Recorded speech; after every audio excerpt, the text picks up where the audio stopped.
This is Friday, July 5th. There are 12 days until San Diego Comic-Con 2019. Welcome to SDConCast, the official podcast of the San Diego Comic-Con unofficial blog. VANUHTEE go. Oh my god, I love LiveJournal, and my LiveJournal loves me. Current is hyperactive, current music, Refuse 73. I love the color scheme, it's pink and purple. Good evening. I am your host, James Riley, and joining me on the podcast tonight, as always, Carrie Dixon. Hey guys, thanks so much for joining us for our annual How Many Names Can James and I Butcher Tonight? And helping us out with that tonight, outside Comic-Con herself, Kim Twombly. Hi everyone, you're not wrong. Right? That's exactly Right. what this podcast is. Yes. Okay. Welcome to SDConCast. We'll be taking comments and questions mostly throughout the show, but typically at the end of either each section of day or possibly at the end of a room. You can tweet us at SD_comic_con or use the hashtag SDConCast. We will also keep an eye on the YouTube live chat if you wish to comment there. So to get us started, we're going to kick off with preview night, which is Wednesday. And the only thing going really, well, there's two things now, but what is it, Carrie? So for anybody who's got a preview night badge, there's very limited things that you can do. The main thing is you go to the show floor. But as far as panels go, the only thing going on is Ballroom 20 from 6 to like 9:30. They show pilots and screenings of various things. This year they're going to be doing the world premiere screening of Batwoman, a pilot screening of Pennyworth. They've got sneak previews of B100, Rooster Teeth, Harley Quinn, Teen Titans Go. All of that will be up in Ballroom 20. There's no cast. It's literally just the screenings. So don't feel like you have to sit in close in the middle because then you can't see the screens on the side. Go to the sides if you're going to do this. It's a nice chill way to spend an evening. And the other thing going on Wednesday night, Kim, is Scare Diego from New Line, and we don't know much about it, although it was just recently announced that it's going to be It Chapter 2 with cast and crew, very likely to attend or introduce it. And I believe they showed the whole movie last year. I didn't make it last year, but otherwise, if it is run like last year, you need a preview night ticket, and you can pick up a ticket for Scare Diego, which is over at the Horton Grand. And the tickets can be picked up in sales. I think it was early afternoon last year. So we will announce more information when we get it. Yeah, basically. And we know for sure that cast will be there basically because they're doing a signing with cast. So cast will definitely be there. And considering James McAvoy is in town the very next day, I would say it's a high likelihood that he will be there for that. All right, so that's pretty much it for Wednesday. I think there may be something happening at the library or the museum, but we'll go over those a little later when we go over all of the different offsite locations for panels, which will go like in between Thursday and Friday, I think, was when we're going to go over those. So let's just get right into Thursday, and we're going to cover a lot of rooms. We're going to cover everything from 7AB and the Horton Grand with a smaller of the big rooms all the way up to Hall H. And we're going to kick it off with 7AB, which holds 480. And they're going to start right off at 10 a.m. with Jim Starlin, the Infinity Gauntlet Saga and Beyond. And for those unaware, Jim Starlin is a legendary comic book creator and author, including the guy who created some people you may have heard of, like Thanos and Gamora, among many others. So it's basically just going to be going over, his creations and how they've influenced pop culture and the 22 movie cinematic universe from Marvel and all of that. And it's basically just all about Jim Starlin, which is going to be pretty cool. At 11 a.m., we have Superhero IRL, Avengers of Bullying and Injustice, with a stacked panel, including, we have the founders of the No Hate campaign. We have Dr. Janina Scarlett, Black Girl Nerds Brandon and Vinaya Matsalia, Bettina Hausman from the United Nations Association San Diego, and the Coalition founder Chase Masterson, who was in Deep Space Nine and from Doctor Who Big Finish. So you can check this out if you are interested in finding out more about how you can be a superhero against bullying, racism, misogyny, and all of those awful things. The pitching hour is next at noon.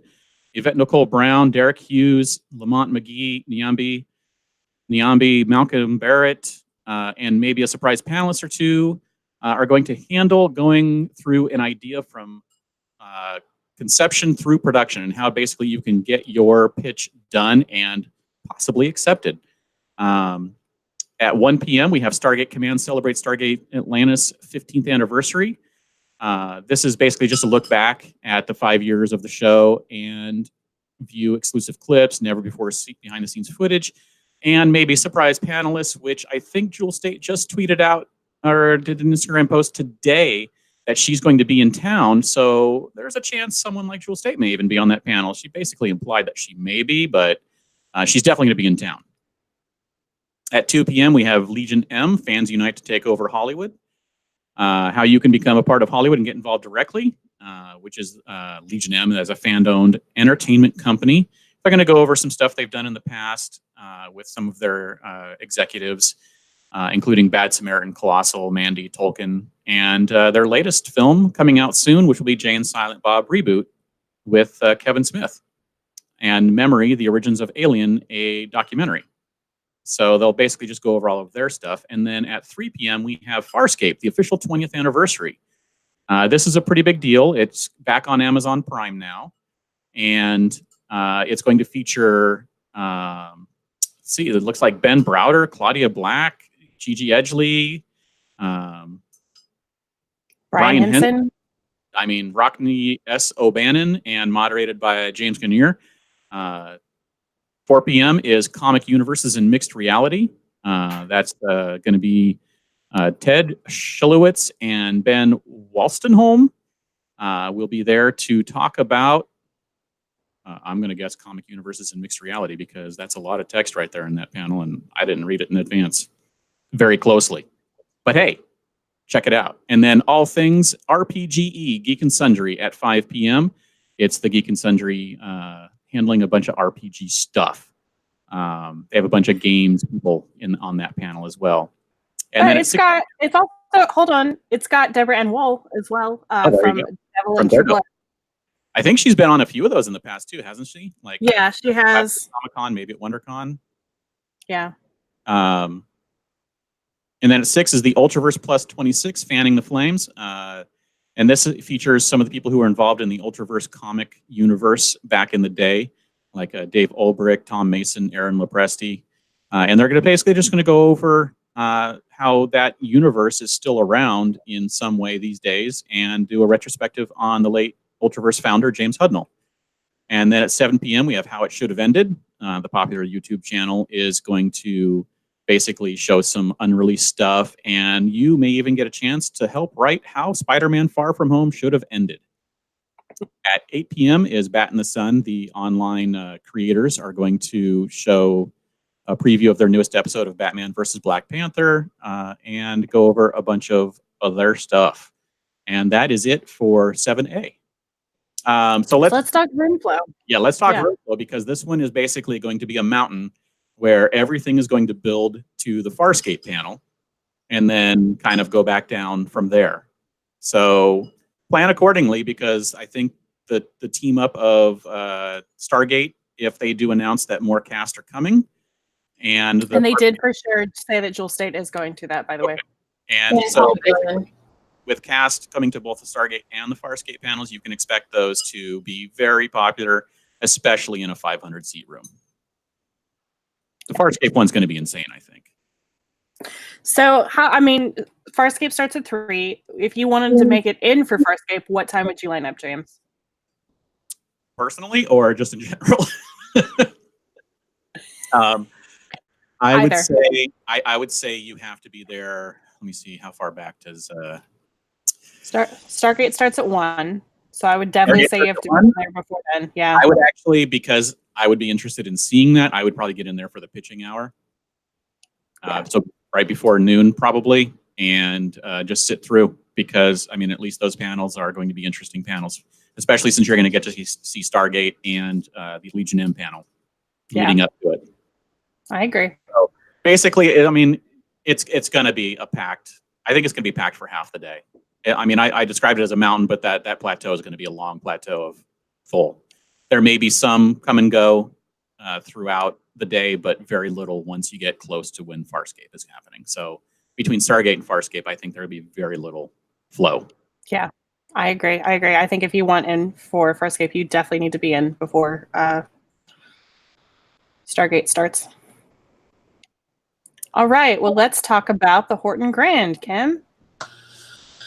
Horton Grand seats 240 people. It's not terribly big. It gets kicked off Thursday at noon with stories that put your heart in your throat, with a number of thriller authors, including Katrina Leno, James Murray, Brendan Reichs, Ali Condie, Callie Wallace, and Clay McLeod Chapman, discussing their works and the chills and thrills. At 1:30 is Care and Nurturing of Someone Else's Universe. Talk comics, cartoons, games, and television universes with FCE, Matt Forbeck, Brianna Yavanoff, Adam Christopher, Kirsten White, and Gary Phillips, all from a variety of comics, cartoons, and games. Avatar, Stranger Things, Runaway Max comic, I believe, Dungeons and Dragons, Endless Quest book. And moving on is 3 p.m. D&D All Bards, which is special guest, Comic-Con guest, Sam Sykes will GM a bunch of authors playing an hour-long D&D session, which sounds fantastic. And this is where everyone is a bard and combat isn't allowed. And then at 4:30 is Art of Ghibli, which is probably going to be the most popular panel that day. I would, if I took a guess. Just behind the scenes of the beloved anime films and series. Kiara Hirokatsu talking about his time working on some of those iconic films. And he worked on Castle in the Sky, My Neighbor Totoro, Kiki's Delivery Service, and nowadays writes ghost stories and MCs at monster conventions. And then 6 p.m. Shazam, the documentary world premiere, introduced by one of the film stars, Asher Angel, played Billy Batson. And it's a DC Spotlight, streaming later this summer on DC Universe, and we'll show just the documentary of the movie with perspectives from writers and artists, and how the movie came about. And then, this might be the most popular panel, which is 7:30 p.m. Impractical Jokers for Hidden Camera to Worldwide Success, which is their very first panel at Comic-Con. With Joe, all four of them, Joe, Mark, Q, and Sal, talking about their worldwide tours, their cruise festival, their merch, and their new TV game show called The Misery Index. And it doesn't end there. It goes till 10. 10 p.m. is the world premiere of the Banana Splits movie, with the film stars Sarah Canning, Danny Kind, Eric Bauza, who does the voice of the Banana Splits. And it looks like it's a horror movie. Don't know much about it. Yeah, horror thriller. Coming to digital in August. So one thing that we did not talk about is the Horton Grand works differently than any other panel room, in that it's ticketed. Basically, you have to go to the sales pavilion on the morning of whatever panel you want to attend, starting at supposedly 9 a.m. It might start earlier. They will do a ticket draw. In the past, if you have won the ticket, you actually get, I think, a wristband and tickets for 2 people, which means you and someone else can both attend, which is nice. But because the room only holds like 240, there's only like 100 to 120 winners per panel, which is not much at all. Now, they will have a standby line available at the Horton Grand closer to each panel, but there's no guarantee you'll get in. But if you don't win and you really want to go to something, that's always an option. But And they don't clear the room. They do clear rooms for this because it's ticketed. So you have to have a ticket for the particular panel that you want to attend. So in my opinion, the big ones here are going to be that Art of Studio Ghibli and Shazam and Impractical Jokers. I think those three are going to be pretty hot. I think most people will probably show up for those. Everything else, I think you won't have a problem at all getting into, really. James, do you have any other thoughts on these? No, I don't think so. I mean, but, only seating a couple of hundred, like 250 max. 240, I think, is the number on there. So, I mean, these may fill up, but I don't think any of them are going to be, like, way too many people who want them for what it is. But if you are interested in any of those other ones, I would definitely get there and get that ticket as soon as you can, because they probably will come close to filling up for most of these.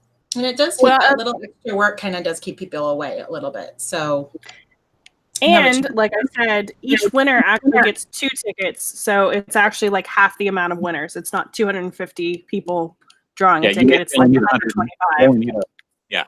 100 people show up, and you're all of a sudden going to be like near the end of the list of people getting wristbands. Yep. Yeah, that's exactly it. So that's how Horton works. Did we have any questions about Horton before we move on? I didn't see any about it specifically. Okay, let's move on to room 6DE, which holds around 884 people. Things kick off at 10:15 in the morning with Popeye's 90th birthday. Our friends at Warner Home Entertainment, D.W. Ferranti and Matthew Patterson, they'll be looking back at 90 years of history for the beloved character. Then at 11:30, we've got DC Meet the Publishers, which is basically Dan Didio and Jim Lee, and it's just them kind of talking about like the state of the Union of DC. You can get more Jim Lee at 12:45 with a spotlight on Jim Lee. And then at 2 is one of the big names in comics, Tom King. At 3:15 is Teen Titans Go. They will be showing a premiere episode and then a Q&A. At 4:30, you have Horror Times 2 with Critters Attack and the Banana Splits movie. So they've got a couple of cast members on that. And then at 5:45 is the Science of Star Trek, which is exactly what it sounds like. It's got some folks from NASA and some like Star Trek Discovery writers. And they're basically just talking about the science used in Star Trek and whether it's real or not. And then at 7 is what actually sounds like a really fun panel, from OSHA violation to superhero, the lab accidents that will most likely give you superpowers. And it's, again, exactly what it sounds like. It's a bunch of folks discussing which scientific accidents would be the most likely to turn you into a superhero, which sounds really funny. That's a fantastic panel name. Right? I think that sounds amazing. Superhero. It's exactly what it is. Yeah. So I think the DC stuff is really going to be what packs this room. Tom King, Jim Lee, both of those are huge names. The room does hold, like we said, around 900.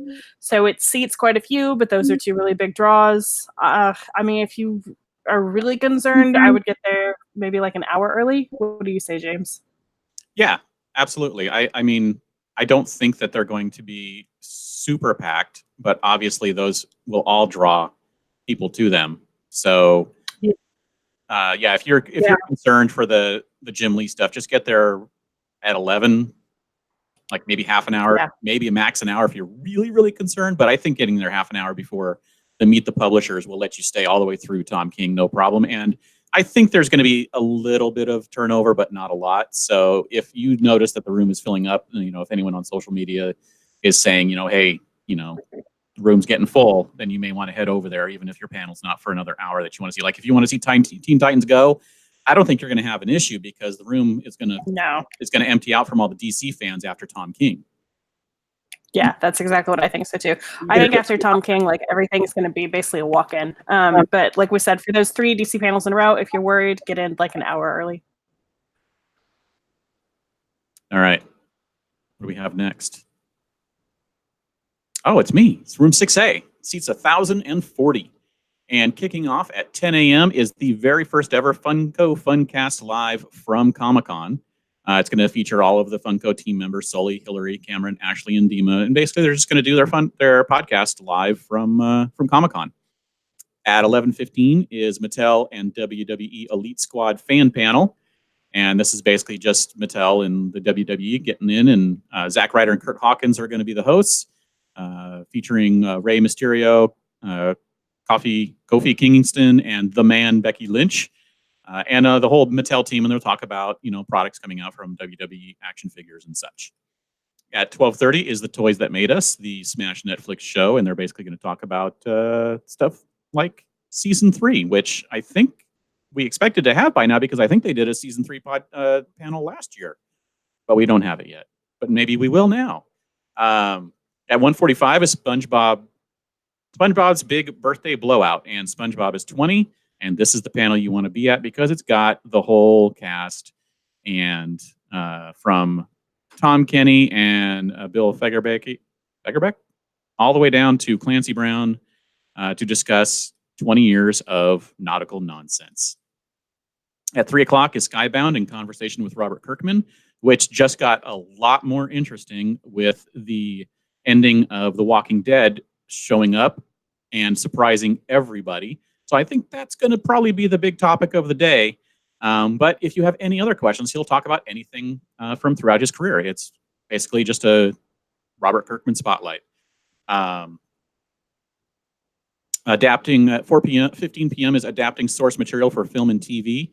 And this is basically one of those behind the scenes kind of things from industry producers and writers, and how they take fandom properties and adapt them for the big or small screen,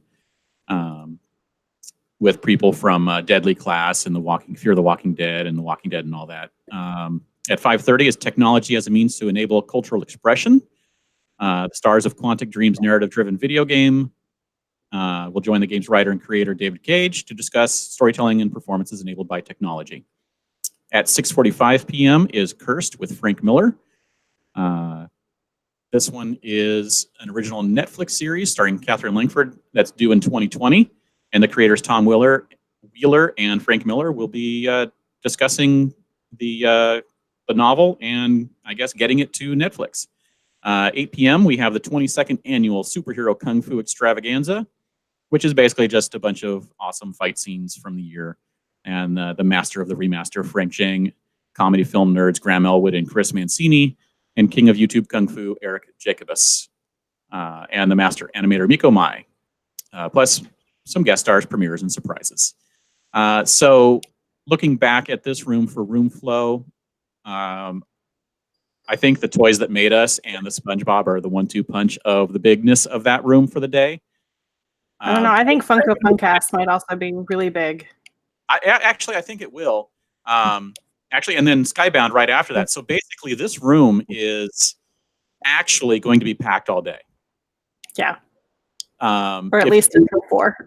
If you can't make it like first thing, and you're really worried and you want to make it first thing, if you can't make it first thing, make sure you get there before the Funko panel ends, because then you can get in, because that room should empty out of all the people there for the Funko podcast. And then you should be good to go, hopefully, but there may also be a ton of people who get there during Funko and want to sit through all of that and go throughout the day all the way through to the end of, at the very least, probably SpongeBob, but probably all the way through Skybound. I think there'll be enough campers for each panel that's happening that the room will probably be full most of the day.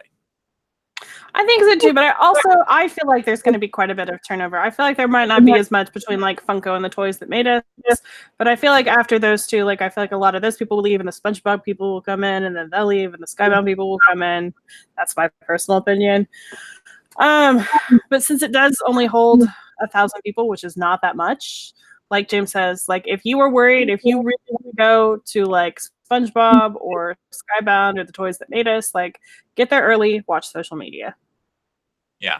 And I think there will be some turnover. It's just depending on how many people get in there for one of those later panels, like how many really want to be there for SpongeBob, that start filling it up, and then all of a sudden everyone's like, oh crap, I got to get in there, and then all of a sudden you've got 3 hours in advance, you've got people in there that are going to stick through all the way through SpongeBob, and then all of those that want to get in there for Skybound are going to be really worried because the room's full and not know if the panel's going to clear out for sure or not after that. It should. Yep. I mean, if people didn't stress so much about it, I mean, I think the turnover in that room would be great, and everyone would probably be able to get in if people didn't sit through. But everyone's going to be stressed about it and get in there a few hours early, and all of a sudden you've got a full room. I agree. I did. After Skybound, though, it will definitely clear out. You won't have any problems the rest of the day, I think. Frank Miller will bring a lot of people, but I don't know if it's going to fill up the room at 7, near 7 o'clock at night. Yeah, I don't think it will at 7 at night. All right, let's talk about room 6 BCF. And that one holds around 2,160 people. And it kicks off on Thursday at 10:30 with Funimation My Hero Academia panel. Features English voice actors Justin Brainer and Clifford Chapin. And someone's going to need to explain this to me. Professional football players Marcus Davenport for the New Orleans Saints and Adam Geddes from the Atlanta Falcons. Anyone? So we're going to arm wrestle, watch new episodes for season 4, and have a Q&A with some giveaways. If anyone in the chat wants to answer about the NFL players, I'm so curious. So 11:45 is Building a Legend Inside It Out, which is developers from Respawn Entertainment, along with other panelists, give you a behind-the-scenes look at the creative process of developing a story, art, gameplay, and beyond for Apex Legends. Apparently, the NFL players are just big fans, which is fantastic. At 1 p.m. is You're Wrong, Leonard Maltin, which looks wonderful. I really like this. This is your one chance, maybe, to possibly your only chance you will ever get in life to convince Leonard Maltin that his movie methodology is mortally mistaken and wrong. It is him and his daughter, Jessie Maltin, who are both hosts of the Maltin on Movies podcast, and they're taking all newcomers who have a gripe over one of his many, many past reviews. So this is a lively discussion with one of America's best-known film critics. So at 2:15, moving on to Dragon Ball Z, the 30th anniversary panel, celebrating with DBZ voice actors and another NFL player, DBZ superfan Mohamed Sanu, wide receiver for the Falcons. I love it. At 3:30 is a Remembering Stan Lee panel, remembering his life and legacy. At 4:45 is Home Movies 20th Anniversary Reunion, Adult Swim animated series. It's celebrating their 20th anniversary with their first ever panel with a bunch of cast reunion. Lauren Bouchard, also from Bob's Burgers, Brendan Small, H. John Benjamin, well known from Archer and Bob's, and Melissa Galsky. And 6 p.m., Making Magic for Harry Potter and the Cursed Child, an interactive master class. Incredible Magic and Illusions team from the record-breaking stage production, Harry Potter and the Cursed Child, take the Comic-Con stage to discuss their Wizarding World. Carrie, you went to see Cursed Child, right? I did, and it was amazing. So if you get the chance, go. So that is definitely for those Broadway fans out there. At 7:15, we've got the celebrating 40 years of Alien. And this year, it's a huge milestone year, isn't it?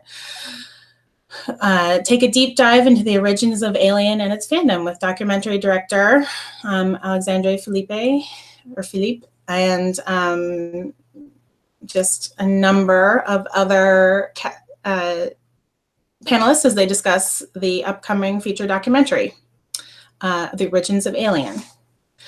And 8:30 is going back to Harry Potter, the Wizarding World panel, the annual look at the past year and the year to come in Harry Potter fandom. I can talk, it's fine. So it's just a lot of fan panels. And I think I think there's it's a good chance for those big fans to get in there in this room because it's so niche and they'll move around a lot. I think so too. I mean, 2,000 people is a decent amount. I mean, My Hero Academia is popular, but it's also the first panel of the day. Dragon Ball Z is popular, but I don't know that I feel like it's going to fill the room. If this was the only Stan Lee panel, I think you'd have a problem. But we've got only 2 days of the schedule now, and at least 3 Stan Lee Remembrance panels. So hopefully, people will be split up among all of those. Honestly, in my opinion, the 2 that I think might be a little crazy are home movies, because I've seen a lot of people really excited about that, and especially because it has Lauren Bouchard, who's the creator of Bob's Burgers. I know a lot of the Bob's fans are very excited about that. And then that Harry Potter panel, but because it's at 6, it may not be too bad. James, they separated those Harry Potter panels, but I guess they separated them by quite a bit. So, yeah. And I think yeah, this room is definitely going to have a lot of turnover with a few gaps of not being full. The My Hero Academia and the Dragon Ball Z, I think the My Hero Academia, since it's newer, may have a bit more fans showing up and packing it, but I think the Dragon Ball Z will also get pretty full, if not all the way full. The Remembering Stan Lee panel, if you're trying to decide which one to go to, the Remembering Stan Lee panel, I think, is the same one they had at WonderCon, which is basically fans from the audience have a chance to come up on stage and tell Stan Lee stories, as opposed to a panel of people who worked with Stan or, were in the industry as Stan went through it and talk about his legacy. And then someone in the chat was asking, what about Alien being smashed between 2 Harry Potter panels? And basically in those evening panels, typically they don't really fill up unless it is something incredibly popular, like maybe one of the DC movie premieres or something like that. Those tend to get pretty full. But I don't think you're going to have a problem in anything after home movies getting into it. No, I don't think so either. I mean, honestly, for this, same thing. I think if you're worried about any of these, get there an hour early. I personally don't feel like the lines are going to get insane for any of these. Do you, James? Just to start the day for the My Hero Academia. That thing, I think, is going to really be the panel of the day that really everyone's going to get really freaked when they see that line, but then the room will empty out afterwards as people go and do something else, for the rest of the day. So if you are going to anything after My Hero Academia, do not worry about it until that room clears out after that panel. Yeah, I agree. But again, I think my personal opinion is the second biggest panel of the day, and there is actually going to be home movies. So, but because call it now. Yeah, but the one before that is Stan Lee, and then before that is Dragon Ball. I think you're going to have the room empty out. Yeah. Except for those few people who wanted to sit through it to camp, which won't be more than 10% of the panel room. So you're going to be fine if you get there during the Stan Lee panel. If you're worried about it, get there at the beginning of the Stan Lee panel, but I don't think you even need to do that. Okay, shall we move on to Indigo? All right, Indigo. And Indigo holds 2663, so it's getting into some of the really big rooms. At 10 a.m., we have Unreal Gaming, which is a panel of leading game developers discussing the ins and outs of designing exciting games for the Unreal Engine. Then at 11:15, we have sneak peek for season 4 of Sci-Fi's Van Helsing.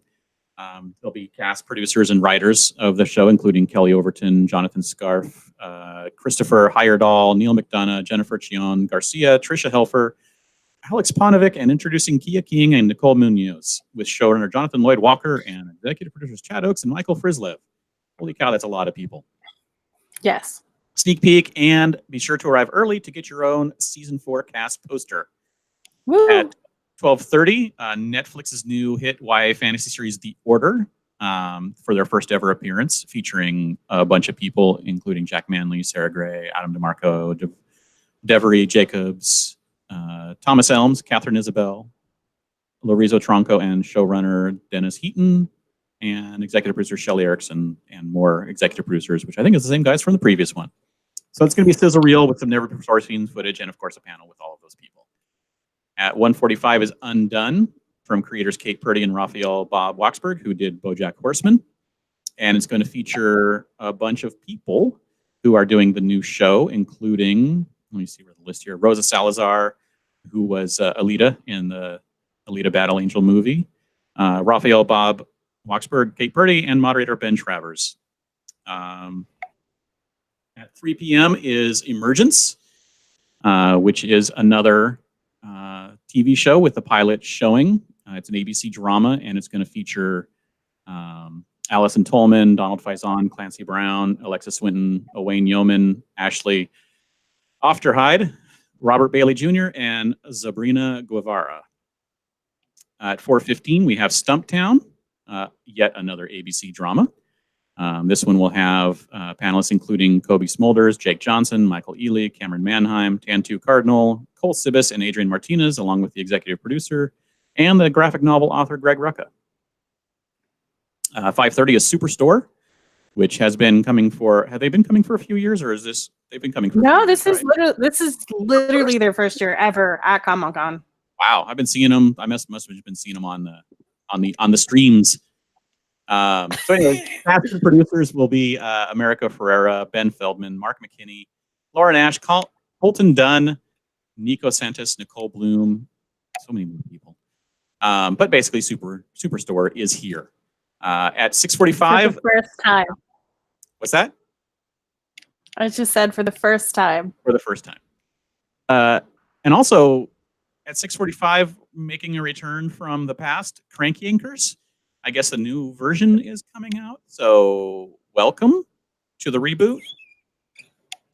They have a trolley. So let's talk about this room, which is going to basically, I think, be come and go all day. Possibly, except for Superstore, maybe. I think Superstore is going to be pretty crazy. Brooklyn Nine-Nine last year, which is in the same vein and also on NBC, was like 2 hours to get in. I think Stumptown, because it has Kobe Smulders, might be a little bit difficult to get into, but here's my little Indigo spiel. For the last 2 years, they have done the worst possible load up imaginable in Indigo, which is basically they line you up out back of the Bayfront, and then they take you in exactly 10 at a time. They take you through a metal detector, and then they let you in, and then they go back and they get the next 10 people, which takes forever.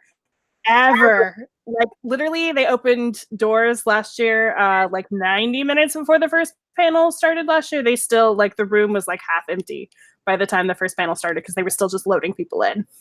So even though I don't think any of these are going to be like super bad to get into, except again, Superstore, get there early to account for their terrible, terrible load-in system is my advice.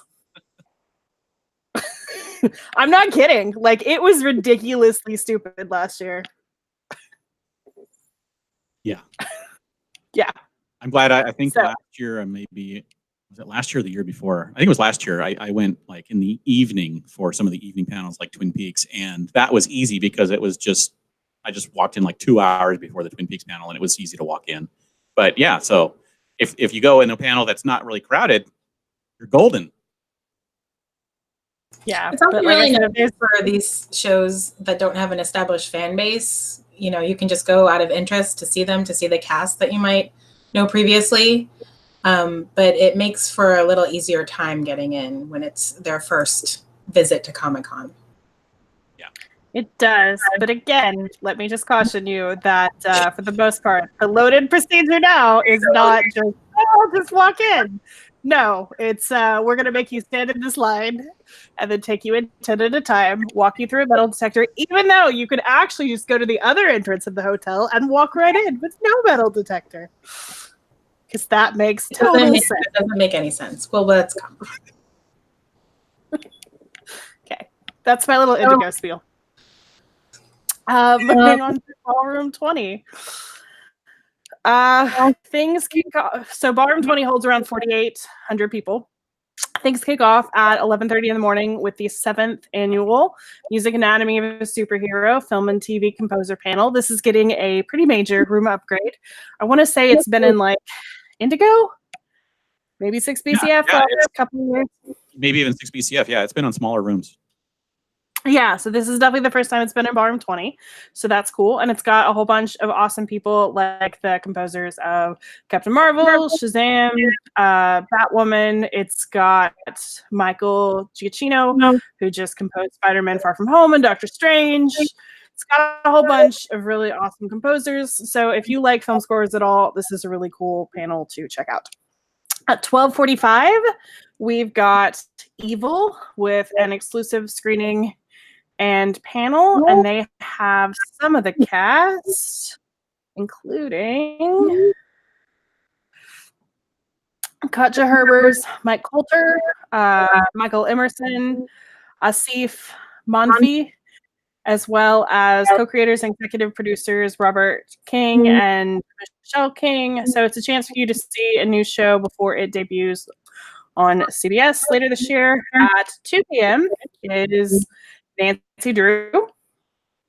They will also be doing an exclusive screening and panel with a Q&A after with stars Kennedy McMahon, Leah Lewis, Madison Jaizani, Alex Saxon, and Tunji Kasim, along with some of the executive producers and Stephanie Savage. And you'll get to see some of the first episode. And then at 3:30 is one of the best panels that James and I ever attended, The Great Debate. Sci-Fi Wire has hosted this. This will be the 3rd year, I believe. And it is hysterical. It's basically a whole bunch of celebrity guests just taking a side and debating it. This year, there will be Aisha Tyler will be hosting. They have not announced the guests, but in the past, they've included folks like Orlando Jones, Adam Savage, John Barrowman, some awesome people. So it's hysterical. If you've got time, you should absolutely go to this. At 4:45 is YouTube's Cobra Kai, and they do not say which cast will be in attendance, but it'll be a look at the upcoming 3rd season. So that does it for Ballroom 20 on Thursday. Honestly, I don't think any of this is going to fill up. Actually, I think on the next day when we get to it, I think the TV Guide panel has one of the guys from Cobra Kai on that panel. Oh, you're right. So he should be on that panel. Yes, Cobra Kai. You're right. It's Brave Warriors. It is William Zabka from Cobra Kai. So yes, he will be there. But yeah, I don't think any of this is going to fill up. I think you can pretty much walk into Ballroom 20 all day long on Thursday. And you should, to go see The Great Debate. Yes. Absolutely. Now, if The Great Debate fills up, we'll know who to blame. I know. I just need to stop saying that because I didn't have time last year, but this year I do. So I'm like, I'm going. This is the one panel I want to go to on Thursday. But even if you get there like right before, even if you have to sit in the back of the room, it doesn't matter because you're just there to see the debate, not like get super close and see the stars. Exactly. And truly, like, it was so funny the year that James and I went. Like, the energy in that panel was just through the roof. Totally. And the fact that they hand everyone those paddles that vote for someone or for yay or nay for their argument is really cool because then that gets the entire crowd involved. And pro tip, the things that they hand you make great fans too. So not only are they voting panels, but they are fans for the rest of your convention. There you go. So even more reason to go to the Great Debate. But get in line after I do. Yeah. All right, so we are moving on to Hall H, and I'm so excited you guys gave this to me. Thank you.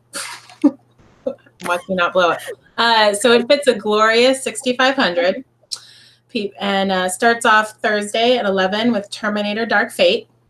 And the Comic-Con blurb just says Paramount Pictures brings Terminator Dark Fate, but somewhere, and I couldn't figure out where it was announced, but I know it got announced that it is the cast: Arnold Schwarzenegger, Linda Hamilton, Natalie Reyes, Mackenzie Davis, Gabrielle Luna, and Diego Boneta coming for that.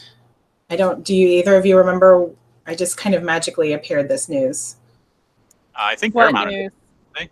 Yeah, Paramount announced it. I added this little note for you, Kim. You're welcome. Thanks. At 12:15, we've got the Batman Beyond 20th anniversary, yet another anniversary panel in this 50th anniversary Comic-Con year. And this has, well, it's also celebrating the 20th anniversary of Batman Beyond Return of the Joker animated movie. Yes, animated film. So we've got producers Bruce Timm from the animated series, Glenn Murakami from Teen Titans, Andrea Romano, who does all of the dialogue directing ever, I think. Director James Tucker, who also did Hush. Writers Bob Goodman, Stan Berkowitz, and the acting stars of the series, Kevin Conroy, Will Friedle, and voices, the voices of Batman. I can read. And moving on at 1:30, we've got the Marvel Games panel. Inside look at the latest and greatest from Marvel Games. Attendees will see new content from Marvel Ultimate Alliance, The Black Order, Iron Man VR, and Marvel's Avengers, with other surprises and panel exclusives coming. 3:30 is Agents of S.H.I.E.L.D. I think finally moving to Hall H, right? After years Correct. of being in smaller rooms. So hopefully everyone will be able to get in this time. Talking about the conclusion of season 6 and what awaits in season 7 of their Marvel's flagship television show. 4:45 is his Dark Materials panel, which is, I think, winning on the popularity board, I believe, the last time I looked. This is... yes, it's still number 1. Still number 1. And we can expect to see executive producers, Jane Trender, Jack Thorne, Julie Gardner from Doctor Who, Tom Hooper, well, just a whole bunch of people, and pretty much all of the cast as well. James McAvoy, I know everyone was excited about Lin-Manuel Miranda, Ruth Wilson, and moderated by the Entertainment Weekly editor-in-chief, J.D. Heyman. So what can we expect about Hall H that day? James, let's hear your thoughts, and then I have my own opinion, probably. This room is going to be near full a lot of the day, but also a lot of turnover. If you want in for Terminator Dark Fate, yes, you're going to have to line up. I think it's going to get pretty full. I don't know if it's going to get packed until the right before the panel itself, but it definitely is going to get full. I don't think Batman Beyond will be full. I don't think Marvel Games panel will be full at all, except for the people sitting there waiting for Agents of S.H.I.E.L.D. Agents of S.H.I.E.L.D. should get very close to full, if not completely full as well. Just depends on how many other things people want to go see. And his Dark Materials will be full. I don't know how full, but it should get close. I mean, these are all like really up in the air panels because they're in, like, S.H.I.E.L.D.'s in a new big room. They've been able to fill Ballroom 20 in the middle of a day, but there's been other stuff like this. So it's going to be a really interesting day, but I think Thursday is not going to be a camp out and wait for a day kind of a day. It's just really hard to guess on these. Yeah, that's I really don't have my own opinion on that. I agree with pretty much all of that. I don't think you have to camp out for this. I think Terminator, if you're worried, get there, at like 6 a.m. Well, actually, if you're worried about Terminator, just show up the night before and get a wristband, and then don't worry about it. Yeah, do that. But yeah, you definitely don't have to camp out for that. I really don't think. And I know. So here's my personal opinion on his Dark Materials. I know that the internet is all a flutter about Lin-Manuel Miranda, and rightly so. But here's my personal thing. I think most of the people who are very excited about Lin-Manuel Miranda are actually more like me, in that they probably don't go to Hall H that often. And I think that most of the Broadway people are like, oh, it's in Hall H, I will never get in, and they won't show. I truly think that this is what's going to happen. I mean, I think that there will definitely be a lot of people there, but I don't know that I feel that his dark materials is going to be like get in the room like 4 hours early kind of thing. No. In fact, if you want to get in for his dark materials, and this is again, we're only discussing getting in the room, not front row. Show up half an hour before Agents of S.H.I.E.L.D. ends. Yeah. And you'll probably load in. Now, granted, the Hall H loading sometimes is a bit of a problem, but if there is a line, you should keep an eye on social media. If there is a line, get in line when you see that there's a line. So if there's a line while S.H.I.E.L.D. is going on, get in line during S.H.I.E.L.D. at some point. If there is no line, obviously you're not going to have a problem. But honestly, I don't think that a lot of the S.H.I.E.L.D. people are going to stick around. I mean, if half the room sticks around, they're still going to have room for 3,000 more people. So I don't think it's going to be that big of a deal. I don't either. Again, I really think, honestly, I feel like most of Thursday is going to be, if not walk-in, then like half an hour to an hour wait. I definitely don't think you need to camp out for anything in this room. Henry on the chat said last year Predator Hall H didn't really fill up. And granted, that was without Arnold, the original Predator actor. This has the original, Predator actors with and Schwarzenegger. But the official panel description does not say Arnold. So you have to have either been following us or their social media in order to know that Arnold is on that panel. And sometimes that very much plays into your favor. Yeah. So because when they don't announce who's going to be there, it gets close to full. When they don't announce what's going to be there, it doesn't even get halfway full sometimes. No, truly, like telling people what you're bringing and who you're bringing. Oh my God, it helps. Who would have thought? People show up for people they want to see when they know they're going to be there. Crazy talk. Shocking. But also, let me say that the rest of the people on his Dark Materials panel, it's pretty awesome. I mean, that's a good cast in a wide range. So that's pretty awesome. Absolutely. Before we move on, can I take a couple reader questions? Do you Absolutely. care? Okay. Real quick, I wanted to say Damien Shaw said Indigo is the worst. I missed 3 panels that were half full. Thank you, Damien. Hopefully they change that for this year. Maybe they've listened to some feedback. I guess they've done it 2 years now. So I would not hold my breath, but hopefully. Let's see here. Do we have any other big questions? Someone was asking about when wristbands are handed out the night before. That has not been announced yet. When they announce the wristband policy, if they are continuing with the wristband policy, which every year it's up in the air until they actually announce it. But you can basically assume that they're going to. They will announce when those are handed out for each night for the next day. So you just have to pay attention to when that is announced. And that will probably come on Monday after we have the full schedule, because that's when it came last year. But usually it's like when the last panel the day before has ended. Or yes, I believe they do start at like 7 p.m. on Wednesday night. But again, look for 2019 info probably here on Monday. Right. Yep. And let me see if there was another one. I think there was one more thing. James Bender says, what is his Dark Materials anyway? See, again, I just don't feel like this one's gonna fill up. Like, I know that the internet is like, Lin-Manuel Miranda, and rightly so, he's amazing. But I just feel like the average Hall H person is gonna look at this and be like, I don't know what that is, and move on. Like, whatever. There's other things to do. This is Comic-Con. Yeah.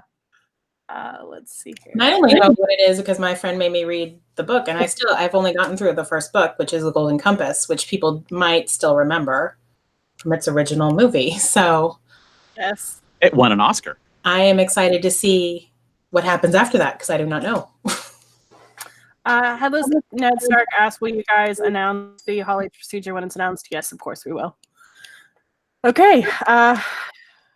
What do we want to talk about? Cam, do you want to talk about some of the new locations for this year? Yes, I do.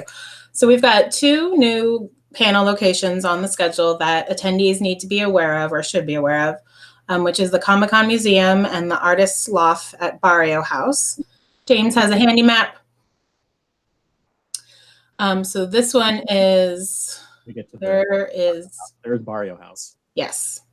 So that is what it's a 20-minute walk. So it's a very quick lift from the convention center. But if you don't pay attention, you're going to click on a panel that you really like to see, and it's going to be a ways away when you try to get there. So just something to be aware of when you're reading through the schedule. The Barrio House has 4 panels each day so far, and I believe it'll be the same for the weekend. And let's see. And the Comic-Con Museum has 4 panels each day. I'll just name them really quick. It's Ray Bradbury and the World of Comics, Law in the Marvel Cinematic Universe, Science of the Acme Product Catalog, which actually sounds hilarious. Let me read it really fast. Breaking down the technology used by Wile E. Coyote in his relentless pursuit of the Roadrunner. At 3 p.m. on Thursday, they also have the 35th anniversary of the Ghostbusters panel. Mainly just a fan discussion, but it's kind of a big panel. But this is a ways away up in Balboa Park.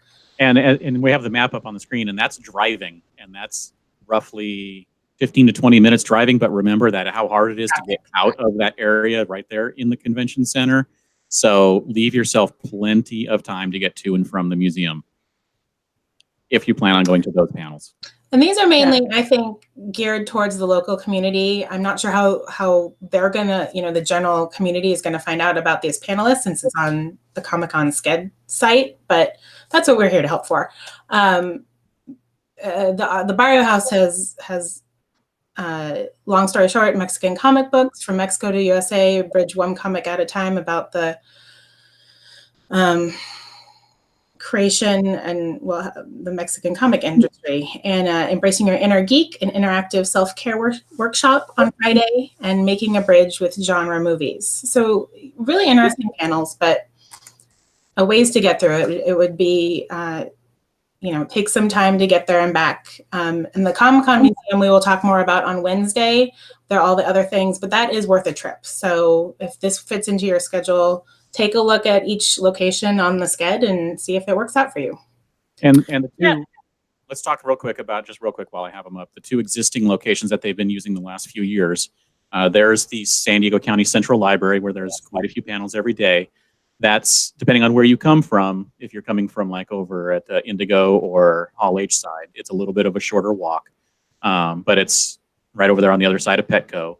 And then there's the Horton Grand Theater. That one's the closest one of those offsites, and that's just basically a couple of blocks away across the street. Yeah. We've had a bunch of questions, so I'm going to answer a couple of these. Iron Souls, and we've had this question before, asked, will there be a shuttle bus going from the convention center to the museum? If there is, they have not announced it yet.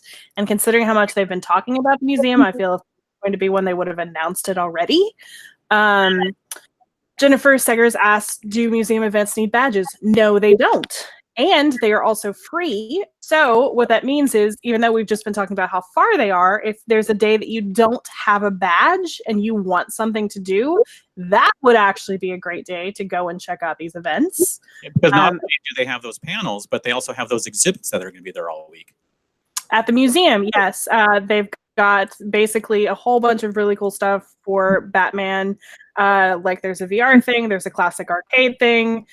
There's a whole bunch of stuff there. There's even a Mondo exhibit. You can go and take a painting class from a certified Bob Ross instructor. Yes. Who doesn't want to do that? That's going to be awesome. Exactly. So again, if there's a day you don't have a badge, in my opinion, that is the perfect day to go check out the museum. Yup. Yep.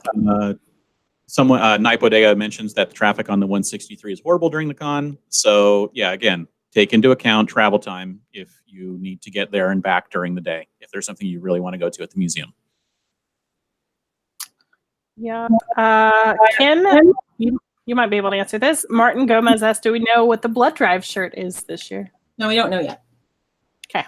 That information should be coming, and we will post about it as soon as we have it. Iron Souls asked, is that stuff running Tuesday? No, it is not. I believe Wednesday is just if you've paid, and then Thursday through Sunday is the free stuff. All right. Do we want to talk about our Dark Horse panel picks? Yes, we do. I'm going to James? take off with mine, and obviously I'm going to have a ton, but I'm going to let us do each of our Dark Horses main ones first, and then I'll get through all the stuff that I like to talk about. So mine is in room 23 ABC at 4 p.m. is the Batman and the Secret Origin of Bill Finger panel. Tom King and Mark Andreyko lead the discussion, along with Mark Tyler Nobleman, who was who ran the Bill the Boy Wonder, the secret co-creator of Batman. I think is that a book or is that the documentary? Oh, that's the book, and the documentary is Batman and Bill, which is an incredible documentary. If you want to know some of the secret history that's no longer secret about Batman, go watch that. It's an amazing thing, and this should be an awesome panel to go and listen to and sit through and learn some of the history of comics from back when Batman was created. Cool. Kim, you want to go next? Certainly. So I picked the CCI 50 Comics in San Diego panel, which is Thursday at 5 p.m. in room 32AB. And just as a local, this looks really neat. It's for 50 years, San Diegans have innovated comics creatively, publishing, and fandom in a way that's rippled out across the world. Meet some of the visionaries who have called San Diego home and learn how their work has changed comics and continues to define the city as a beacon for comics lovers across the globe. So that sounds amazing. And then, I know I had a second one. I don't know if we're doing. No, go for it. Just as a mom, I really like the Raising Fan Kids, Teaching Young Geeks to be Self-Confident and Successful panel, which is Thursday at noon in the Grand 10 and 11 room at the Marriott Marquis. And that looks like a panel you can just roll into with your stroller if you have one with you, and just, learn about some great stuff about kids with a bunch of teachers and students. So my Dark Horse pick for Thursday is actually a little bit of a downer note, but Art During the Holocaust is at 1:30 p.m. in room 4. And it's got a whole bunch of generations of survivors and the chairman of San Diego Comic Fest. And it's exactly what it sounds like. But if you've never gotten a chance to see some of the art during the Holocaust, it's moving, it's beautiful. And we heard that this panel last year was crazy to get into. So actually, if you want to go to this, I would plan on getting there early, because I heard there was quite a long line. And also, if you read the panel description, they're going to be showing the same video that they showed for a portion of that panel last year. So if you missed last year's panel, this would be a good chance to try and catch up this year. Yeah. James, you want to go over your other 800 Dark Horse picks here? All right. First off, because he mentioned it in our chat, I am going to plug the Thursday at 3:30 in room 4 Webcomics Truth in 4 panels panel. He says, come see us if you can't get into Farscape. That's Jeremy Wine running that panel. But I wanted to talk about a few others. There's From Fandom to the Front Office, which is a conversation with Paul Levitz, who, if you don't know, was the president and publisher of DC Comics for many, many years. The interview was conducted by George Gustines, a journalist from the New York Times, basically just looking back at some of the controversial important developments in comics over the last 40 years. Spotlight on Arvell Jones. He's a Comic-Con special guest, and basically these spotlights are a good chance to see some comic professionals from current and all the way to 50 years ago, and just see them and hear them talk about their experiences in the comic world. And this one is specifically for Arvell Jones at 10:30 on Thursday, room 4.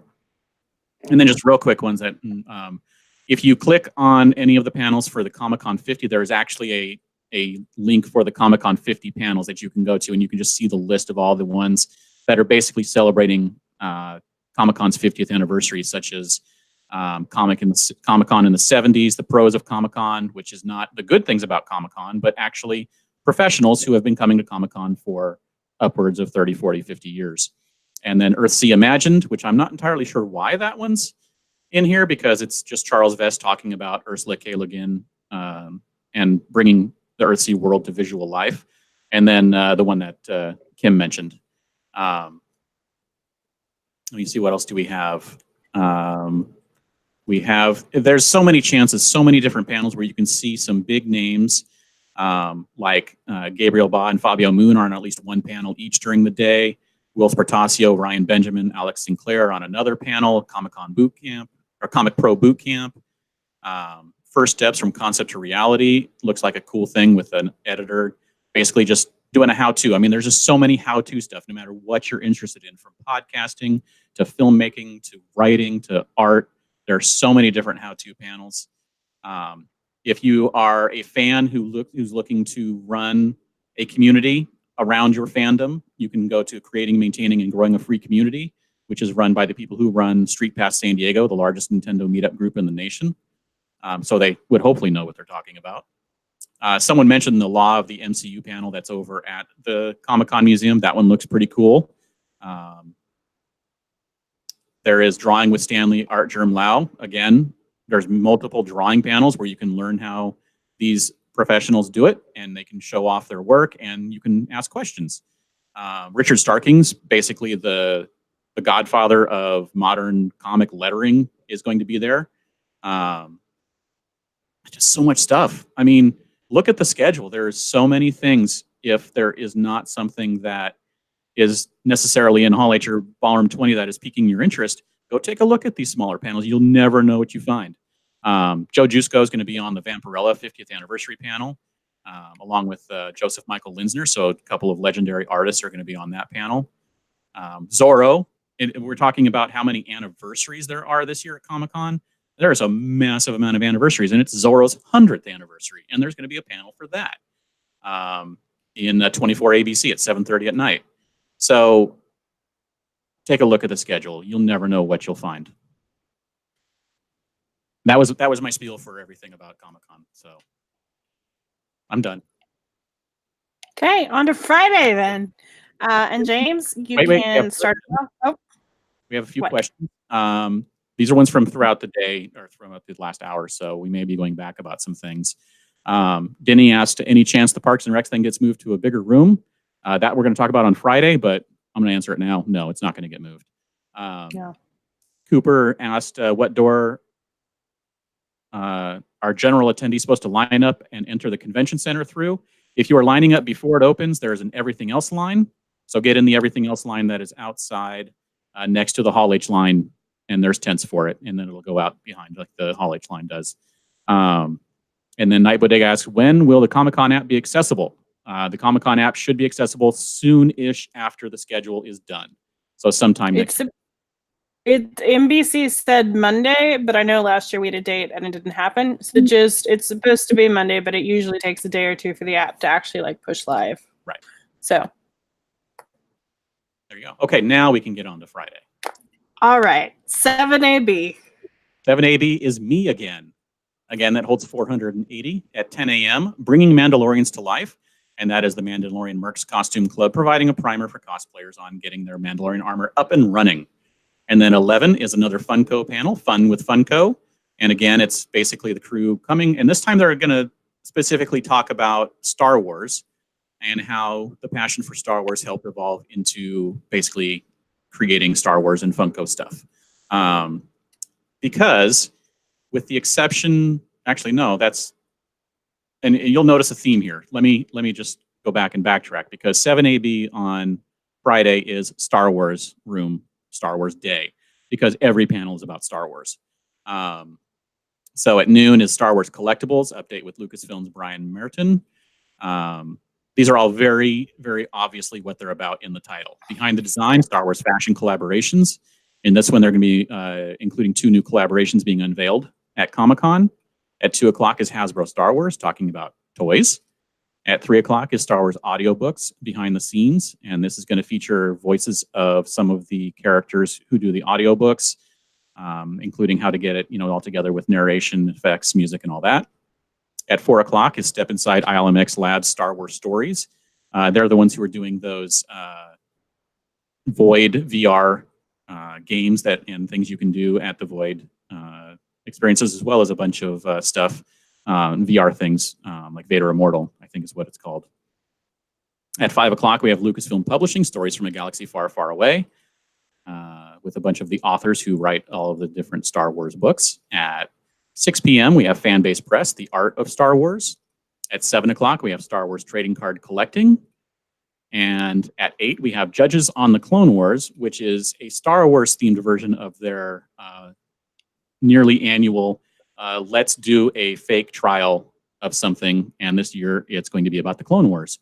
And then at 9 o'clock is Star Wars Trivia Game Panel, which members of the Indigo Star Wars Society hosting a trivia contest. And that is it for Star Wars all day. That's a lot of Star Wars. A lot of Star Wars. Good job, James. I don't know. I think the Funko may be pretty crowded. Funko may be pretty crowded because it's Funko. But I don't see any of these really being like super in demand, except for the fact that it's Star Wars. And it's a small room. Yeah. So if you really want something, get there in the panel before.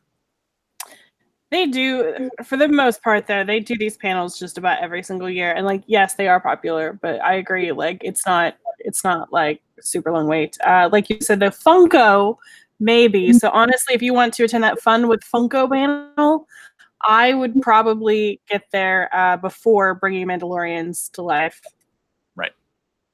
Yes. And by the way, this was our Star Wars talk with James that you're going to get in this particular episode of SDConCast. That's funny. All right.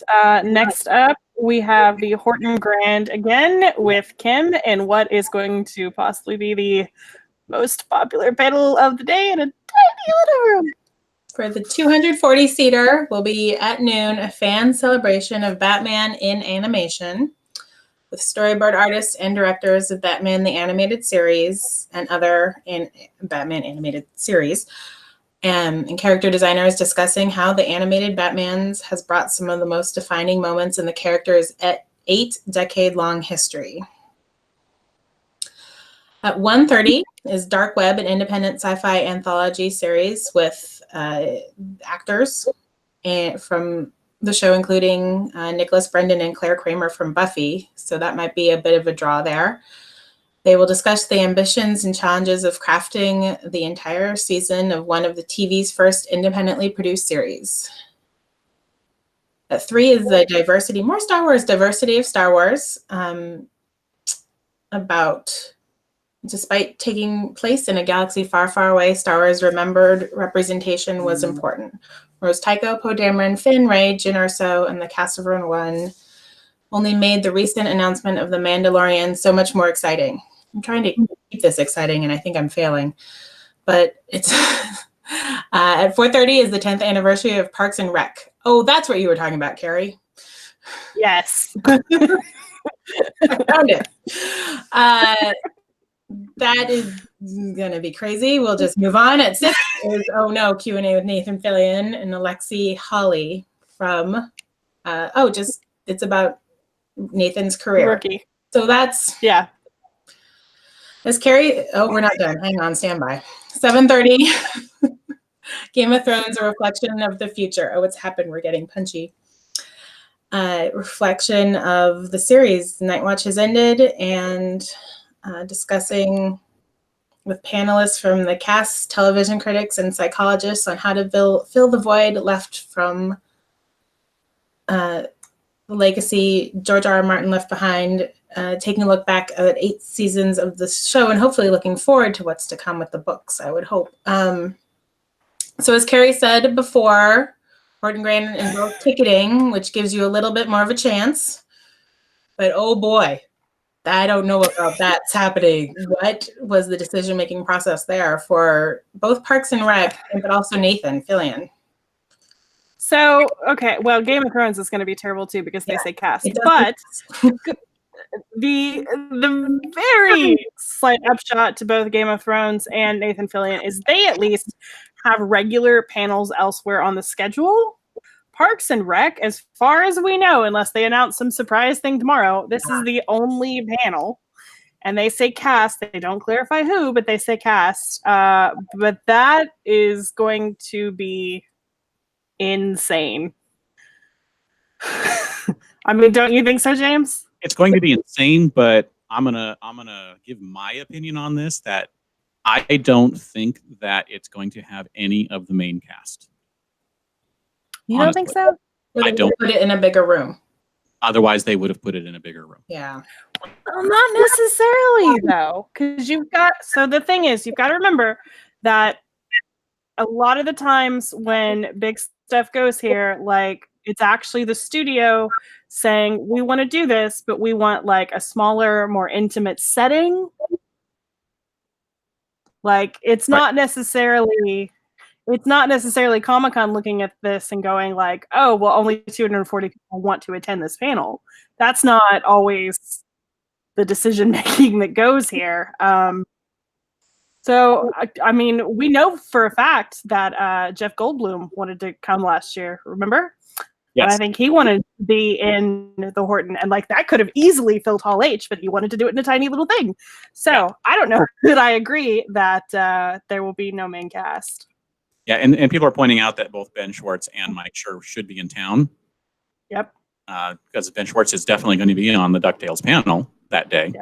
Yep. But I still don't think that we're going to get a lot of the cast members. So if you want to see a lot of cast members at a reunion panel, unfortunately, one of your only chances is already passed because they had the entire cast at Paley Fest earlier this year. Yeah. But I don't think they're going to be able to get a lot of the cast back. So I'm not too worried about this one personally, despite the fact that I am a massive Parks and Rec fan. I am not really worried about this one. I'm not planning to go to it because I just don't think it'll be worth the time and effort to get there for what I'm expecting it to be. But that's just me. It could very well. I think that there are definitely enough Parks and Rec fans that this is basically going to be the panel to beat for the day.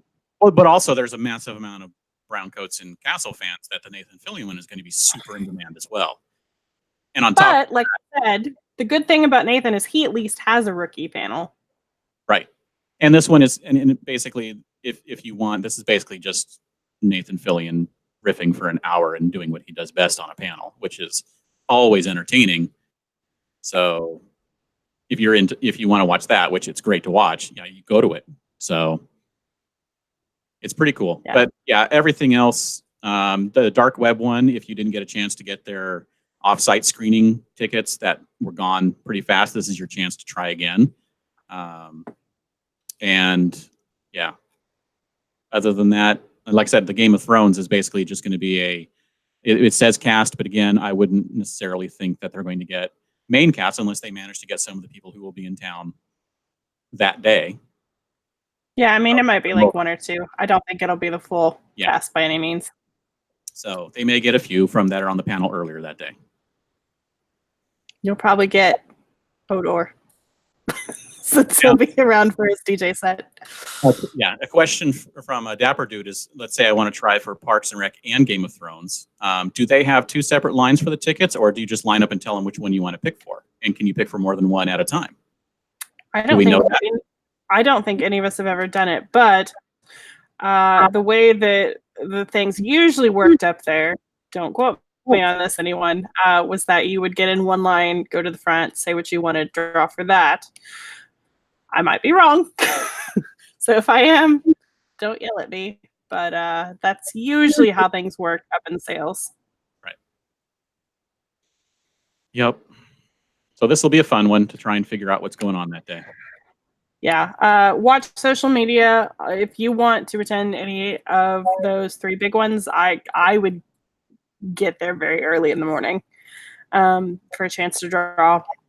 Because the thing with these two is because it is a ticket draw, not only do you really want to be towards the front of the line, because that way if you draw and you don't get a winning ticket, you still want to be able to have time to get in the back of the line and try to draw again. So, my personal opinion. Or are they just come and get the tickets? I'm pretty sure it's a ticket draw. Okay.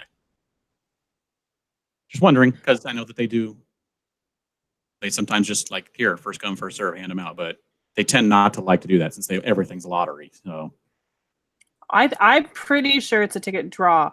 In fact, CCI's site says drawing for tickets will take place at 9 a.m. So okay. There you go.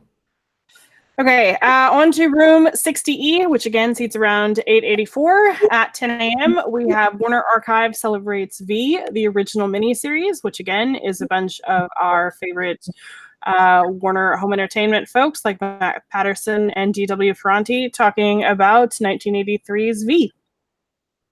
At 11:15, we have DC Nation, which is basically Dan Didio with a host of all-star talent. They don't say who, but that should be good. At 12:30, we have DC Superhero Girls, which is the animated series. They will be premiering a new episode and doing a Q&A with some of the voice cast.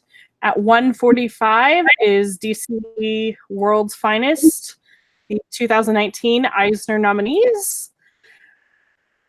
And it's exactly what it sounds like. At 3 p.m. is DC Batman, and it is, they don't say who's coming, just meet some of the key players in the Dark Knight's world who create and bring you the best Batman comic stories ever. At 4:15 is DC Summoning Nightmares and Horror Comics. This time, still don't list anyone who's attending, but it'll be a look at all of DC's horror comics. At 5:30 p.m. is What Just Happened with Fred Savage. And hold on, because I've got to switch this. And that will include actually quite a few people. Fred Savage is actually coming. And then there's Sherry Appleby will be there, which is really cool. Kevin Zegers, Tyler Ritter, Matt Silverstein is one of the co-creators. He'll be there along with other co-creator Dave Jesser and director John Cassar. We'll have a sneak peek screening and a Q&A. So that'll be fun. And then at 6:45 is Next, which is a new show that's going to be on Fox. John Slattery is in the series, but he's not actually coming, it looks like, because his name is not bold on the schedule, but they will be bringing some of the other cast, like Fernanda Andrade and some of the executive producers. At 8 p.m. is Rooster Teeth, a special video production presentation and Q&A, where they will be talking about their anime hit RWBY and some of their other stuff. And at 9:15 is the pretty much annual Dr. Horrible sing-along blog and karaoke party, which is exactly what it sounds like and pretty fun. And the karaoke this year. Normally it's just a sing-along to the music, but now you can karaoke. Which is pretty exciting. I don't know. I don't feel like any of this is going to draw a super huge crowd. There's a bunch of DC stuff there, which will draw some DC fans. But again, most of those panels don't list any of the panelists, which does not help. There will be turnover because you have a DC Comics panel followed by the DC Superhero Girls, then the DC World's Finest Eisner, and then DC Batman. So those will all turn over as they go. Yeah, I think so too. That Fred Savage panel, honestly, it has like some really cool names on it, but I feel like most people are not going to click through this and be like, oh, Sherry Appleby's on this, or oh, Kevin Zegers on this. So I just don't think any of this is going to be that hard to get into. Probably not. This is another show up. Keep an eye on the feed for the room. See what people are talking about. Show up 30 minutes early. Yeah, show up during the panel before. And just to clarify, Mike Nelson on the chat said that the Horton Grand ticket draws are a different draw for each panel. And if you don't get one or you want to win another, you do have to get back in line. Yeah. Just to make sure that's clear. Room 6A, seats 1,040. 10:30 a.m. is Cartoon Network First Look, the first Cartoon Network panel for Comic-Con 2019. You'll get the scoop on all the stuff coming from a bunch of people who do a bunch of Cartoon Network stuff. At 11:45 is DuckTales, and this one's going to have stars Ben Schwartz, Bobby Moynihan, Kate McCucci, Paget Brewster, and some of the executive producers. This is going to be a fun panel as well, and they're going to discuss what's coming up in season 3. At 1 o'clock is Shonen Jump panel. For all of those who are fans of that, there'll be some voice acting stars like Robbie Damon, and there will be also prizes up for grabs.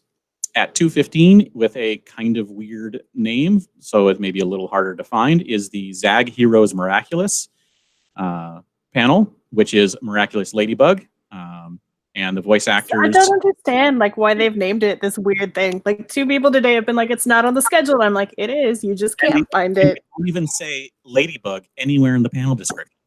No, it makes no sense. So anyway, they'll be just basically the people, because it's the people from the studio showing up to do stuff, not like a thing about the show itself, because they're going to talk about movies, new shows. They're going to do giveaways. So there you go. At 3:30 is Marvel Animation celebrates Marvel's 80th anniversary.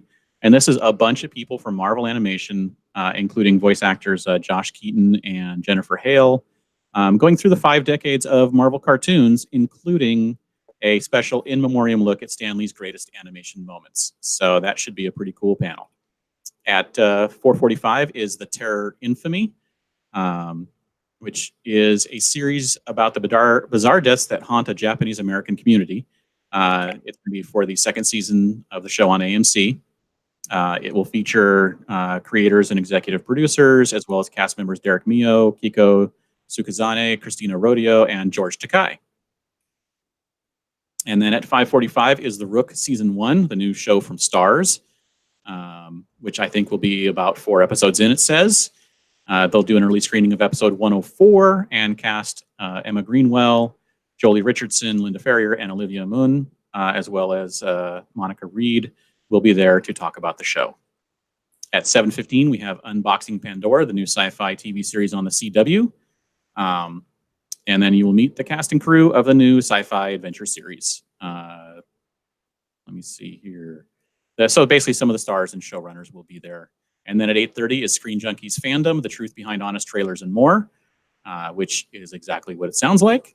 And that is it for the day. So what are we expecting for this room? I think that DuckTales is going to be packed. Agreed. Especially because I think a lot of people are hoping that there might be a surprise appearance by Lin-Manuel Miranda on that panel, which would not be unprecedented, considering that a voice for what is it, 1 episode, or was it more than 1 episode? I think he's done more than 1. I'm pretty sure he's done more than 1. But I mean, the year that they brought Tenet, he wasn't on the cast list. Right. But there has been no other mention of Tenet showing up for anything else, so I don't know if Tenet's going to show up this year. No. I think the question is if Lin is going to show up. Does it? I mean, come on, he might. He's the kind of guy who will just randomly show up for something like that. Exactly. Just for fun. It's his first Comic-Con. I mean, he's going to want to, do everything. If everyone figures out that it's the Miraculous Ladybug panel, I think that will be pretty crowded. Again, I just don't understand that title. No, whoever wrote that should be fired. Hey, isn't it? Show. The Terror Infamy has an awesome cast, but I don't know that I necessarily see it filling up. So basically, DuckTales and then everything else should be just get there early-ish. Not more waiting needed kind of a thing.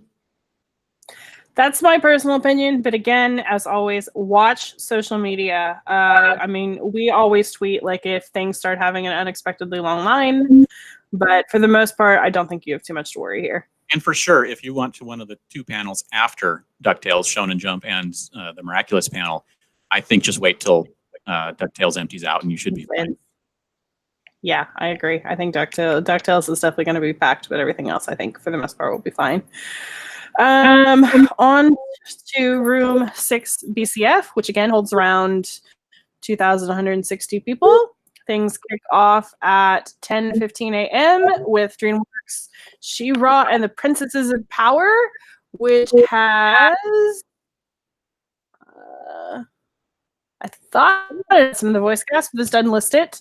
At 11:30 a.m. is Monster Hunter, which is not really sure what this is. I think it's a game. It's from Capcom. Yeah, it must be. At 12:45 is the World of Capcom, which will basically be a bunch of Capcom folks talking about what they've got going on. At 2 p.m. is the immersive experience of Harry Potter, Wizards Unite. And this is basically a look at the new AR game from Niantic, who do Pokemon Go. And one of the cool things on this is the moderator is actually Felicia Day. So that's pretty cool. At 3:15 p.m. is Legacies, which is the CW show, and they've got a whole bunch of the cast, including Danielle Rose Russell, Aria Shag Hashimi, Kaylee Bryant, Jenny Boyd, Quincy Faust, and Matt Davis, as well as like Julie Plec and Brett Matthews.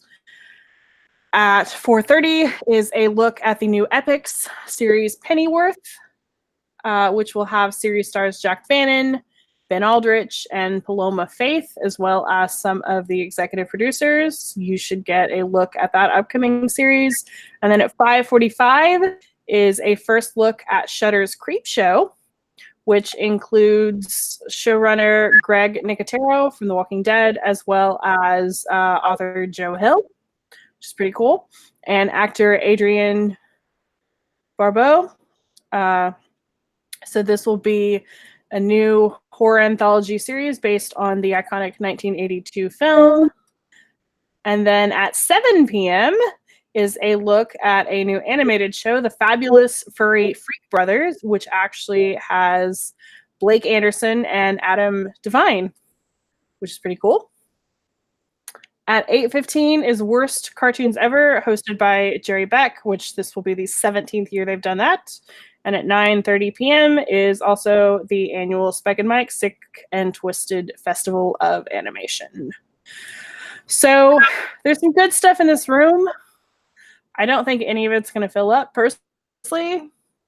I feel like there's going to be enough turnover between pretty much everything in this room that I don't think you'll have too much problem. What do you think, James?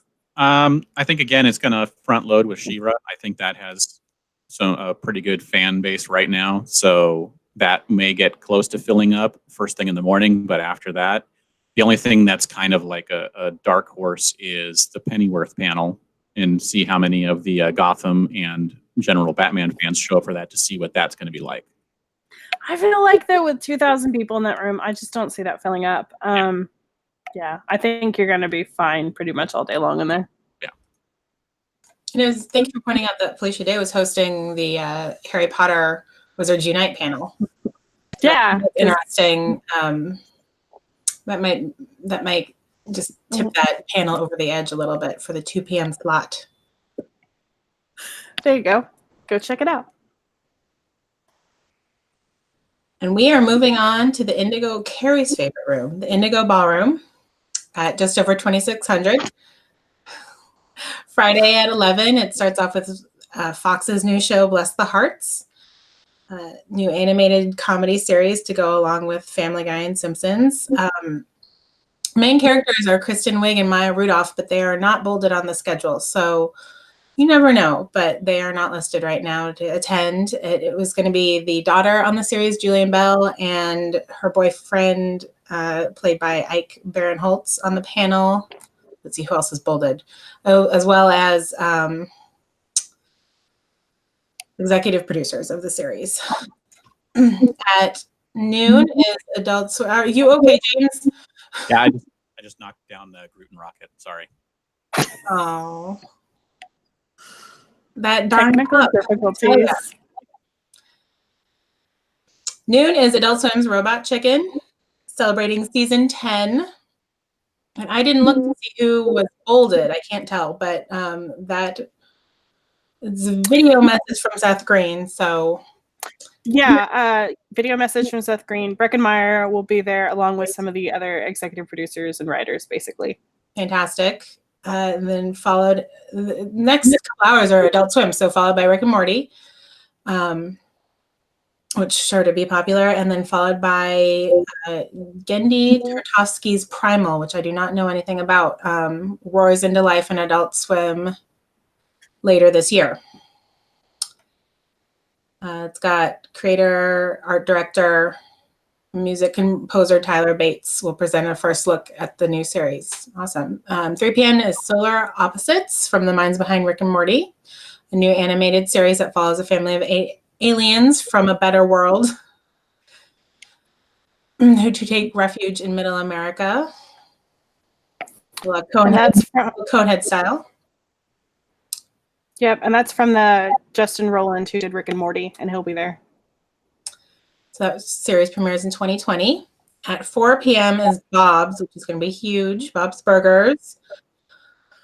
Good luck getting in the room, apparently. So Bob's Burgers are for 4 and 5 Archer, 4 and 5 sneak peek of the next series of Archer and Q&A. So those are going to be huge. And then that is followed at later in the evening at 8 by the Will Eisner Comic, Industry Awards, the 31st annual. So that, I actually never attended that. I would think later at night that should be easy to get into. I think that's worth checking out. Yeah, I don't think the Eisners is hard to get into. However, the rest, it's going to be really busy all day long. Yeah, because the big panels, in my opinion, in this room are Rick and Morty, Bob's Burgers, and Archer. So you're going to have a whole bunch of people who front load it for Rick and Morty, and then a couple of them will leave, and then you're going to have more people who load up for Bob's, and then a couple of them will leave, and somewhere now you will have people who line up for Archer. I know Bob's in the past has had a wait of like 3 hours to get in. I think Rick and Morty is not much better. So one of the problems with this room is that there is a lot of, like, the fans of one thing are probably the fans of the other. There's not that much turnover necessarily. So this is always the packed day. What would you say, James? Yeah, I mean, this is going to be in like a mini version of a Hall H Saturday, essentially. Yeah. So if you want to see Bob's Burgers, you basically probably should be getting in line during Rick and Morty at the latest. That's exactly what I was going to say, because there will be some people who leave for Rick and Morty. But honestly, probably once they load in after that, I'm not sure anyone's really leaving until Bob's is over. Right. For Rick and Morty, I would be in line probably by 10 a.m. at the latest. Because that starts at 1. And again, truthfully, for all of those, you might even get there earlier than what we're saying, because these panels fill up. This is going to be a crazy day. It is every single year. Yeah, and if you've paid attention to previous years, you notice that people are usually talking about being in line for hours, and it doesn't move very much, and it's just a pain to get in. So give yourself plenty of time to get in, and just keep aware. Pack your lunch. Going on, yes. Bring your chairs. And this one does not move slow because of problems with the Indigo. This is just, it's a busy day. And let's point out that the line for the Indigo is outside, and there are no tents. So make sure you have an umbrella and or sunscreen so that you don't have an issue. As someone who stood out there for like 2.5 hours last year in the sun, let me just tell you, your WB bag also doubles as a sunshade. That is a pro tip. So, pro tip. That's right. Heard it here first. So good luck, everyone. Good luck. Glad I'm not fighting for that room. No, thank you. Is it me again? It's me again. Ballroom 20.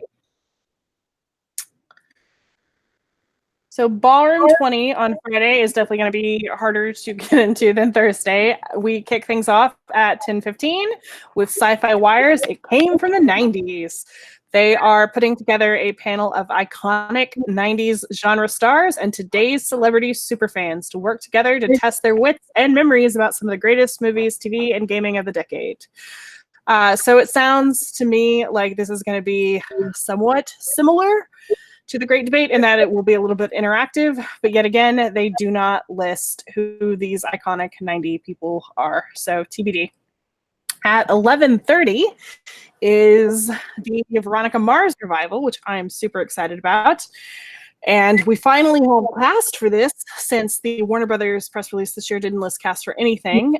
This year, it will include Kristen Bell, Enrico Colantoni, Jason Doring, Ryan Hansen, Francis Capra, Percy Daggs 2, Rob Thomas, Diane Ruggiero Wright, and it will be your first look at the new Hulu series a couple of days before it premieres.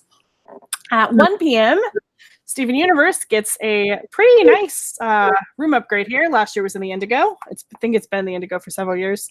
And they will have Estelle, Michaela Dietz, Dee Dee Magno Hall, and series creator Rebecca Sugar, where they will also, in addition to doing the fun little Q&A, they will present the worldwide debut of the official trailer for Steven Universe the movie. So that'll be big.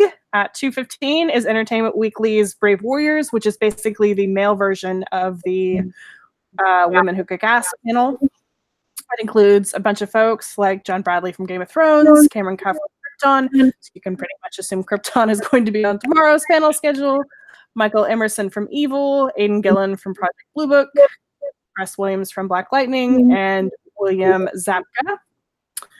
At 3:30 p.m., we have The Boys, which is the new Amazon series based on the Garth Ennis and Derek Robertson graphic novel from Oni Press. And that panel is stacked. It's got Carl Urban, Jack Quaid, Anthony Starr, Aaron Moriarty, Laz Alonso, Chase Crawford, Tomer Kaplan, Karen Tukahara, and then some executive producers like Eric Kripke, Seth Rogen, and Elizabeth Shue. Moderated by Aisha Tyler. Gotta mention Elizabeth Shue. I know. At 4:45 p.m. is Carnival Row, which is Amazon's other big show. That one has Orlando Bloom, Cara Delevingne, I'm sure I'm not saying that right, David Gayassi, Tamsin Merchant, Travis Beecham, and Mark Guggenheim. At 6 p.m., we have TV Guide Magazine's Fan Favorites panel, which they don't list cast, but they do say that they will have folks from Fear the Walking Dead, Lucifer, which is nice because that'll, I think, be the only Lucifer presence all week, Legends of Tomorrow, and maybe even some surprises. At 7 p.m., you have, I think Gary said this morning, this is the 12th year they've done this, but basically every year, Warner Brothers Home Entertainment, Warner Brothers Animation premiere their big upcoming animated film. This year it's Batman Hush. They do 2 screenings. One is at 7:15 and includes a Q&A with some of the voice cast like Jason O'Mara, Jennifer Morrison, Maury Sterling, Jeffrey Arend, Hynden Walsh, Bruce Thomas, and then some of the creative team. And then the 9:30 showing will only be the screening. It will not include a Q&A with the cast. So if you want to see the cast, you need to make sure you go to the 7:15 p.m. one. So that is a big, big day in Ballroom 20. I think a lot of these panels are going to be packed to the gills, including Veronica Mars, Steven Universe, The Boys, and Carnival Row. What do you think, James? Oh, absolutely. This Ballroom 20 is going to be another pain to get into most of the day. Veronica Mars is going to stack it early. All of Steven Universe fans are going to be really, really worried about getting in, so they're going to basically clog it up for all the Veronica Mars fans, even though a lot of Veronica Mars fans are going to be leaving after Veronica Mars, which will make room. So I think I think if you're a Steven Universe fan and you want to get into that panel, just show up like before Veronica Mars lets in and just be in line, because it should empty out enough to let you in, unless you hear that the line is like doubling the size of the room already. Then go get in line earlier. See, I don't know. I honestly think like this is going to be like. Is it a sit through all day room for a lot of people? I think it is. I mean, as a TV person, this is like a huge, awesome lineup. I mean, you've got some really big names with Carl Urban and Orlando Bloom later in the day. There's Entertainment Weekly and TV Guide magazine panels have some big names. I mean, yeah, there will be some turnover. I do agree that some folks will leave after Steven Universe. I do agree that some folks will leave after Veronica Mars. But honestly, if you want into any of this stuff, I would say be there at least 2 hours early is my personal opinion. I might be wrong. You can watch social media, but I would say 2 hours to get in. Well, and it's For classic just about Comic-Con. everybody. There's about 5 different conflicts already, and we haven't even got to Hall H yet of similar genres, which is good because that'll kind of spread people out, I think. So others, you do get a chance a bit. Yeah, and people are talking about like since Steven Universe has moved out to a room upgrade, they're like, well, how do I do Steven Universe and another show like Bob's Burgers? And like, unfortunately, you can try, but with how popular Bob's is and the smaller room, you know, if you're getting out of Probably not gonna happen. 2 o'clock and Bob's is 2 hours later, there's not really much of a chance you're going to get in for that. So, And not only that, but you have to walk over to the Bayfront, which that'll add 30 minutes. So yeah, you're not going to make it in is basically the answer. I could answer that right now. But, you know, so basically you're going to have to, this is where you start making your decisions of what you want, you know, that whole pick one thing that you have to do, and then everything else is a bonus, and work your day around that. Yeah. But yeah, for my money, based on what we know so far, I think unless you're a DC fan, this is the day to beat. This is the room to beat for TV stuff. And I think this is going to be packed pretty much all day long. And like I said, if you truly care about any of this stuff, I would watch social media, but I would plan to get in line about 2 hours early for whatever panel you went in for. And as we always say, pay attention to social media, line updates coming from us, the hashtag, follow that along. If something you want to see is at 5 o'clock and you see that line has been outside and down the marina all day long, obviously you need to get in line a lot earlier. So pay attention. Yeah. Or change to plan B. Yeah. All right. Yeah, this is unfortunately throwing a wrench into my I don't want to camp out plans. So I will be camped out on Thursday night for some of this.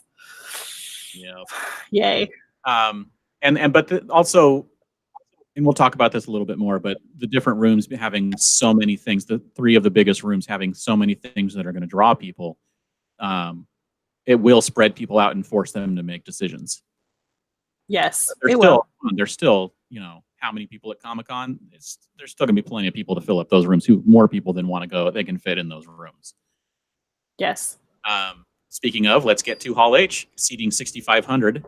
And the first panel at 10 a.m. is Writing Avengers Endgame, and that features the screenwriters and producers Christopher Marcus and Stephen McFeely. They will be chatting about basically what it took to plot, write, rewrite, and film Infinity War and Endgame as wrap-ups to the Marvel Cinematic Universe's 22-film journey. At 11... Oh, hey, look, we're having another earthquake. Live! What? Yeah, we're having... You see stuff You're shaking. Oh, yeah. Yeah. So let's just hold off a second while that's going. Oh yeah, I feel it. It's still going. This is one of those long, It slow took a while to rolls. get here. So, Oh, my God. it's getting bigger now.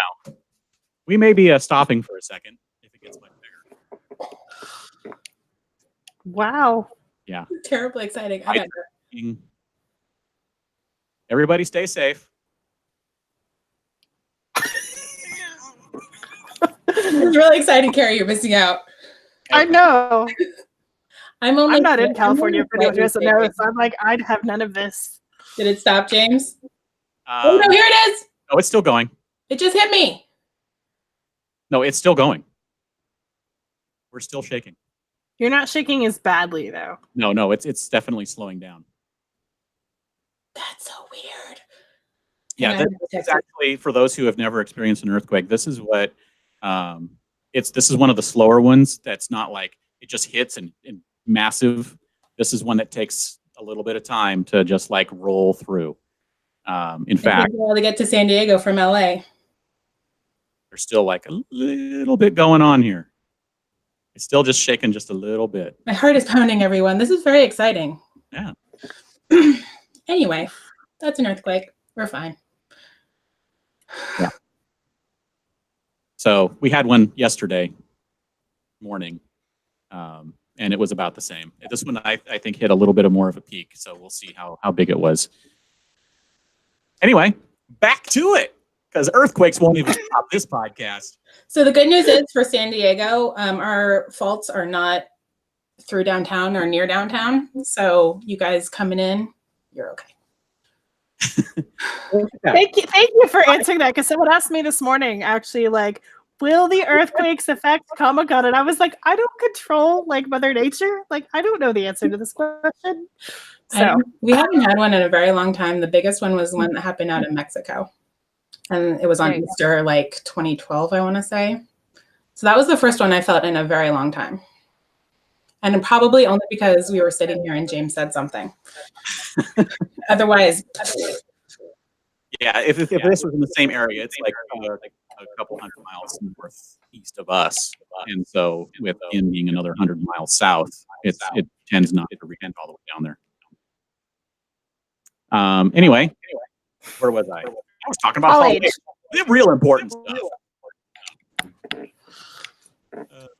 Okay. So at 11 a.m. we have conversation. Did you do 10 a.m.? 10 a.m. was the Stephen McFeely and Christopher Marcus panel, the writers of Endgame.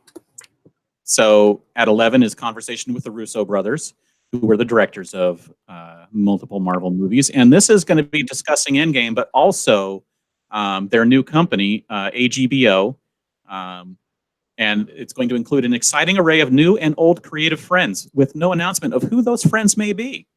But it's basically a company to nurture talent and create best-in-class content that it stays in control of the artists.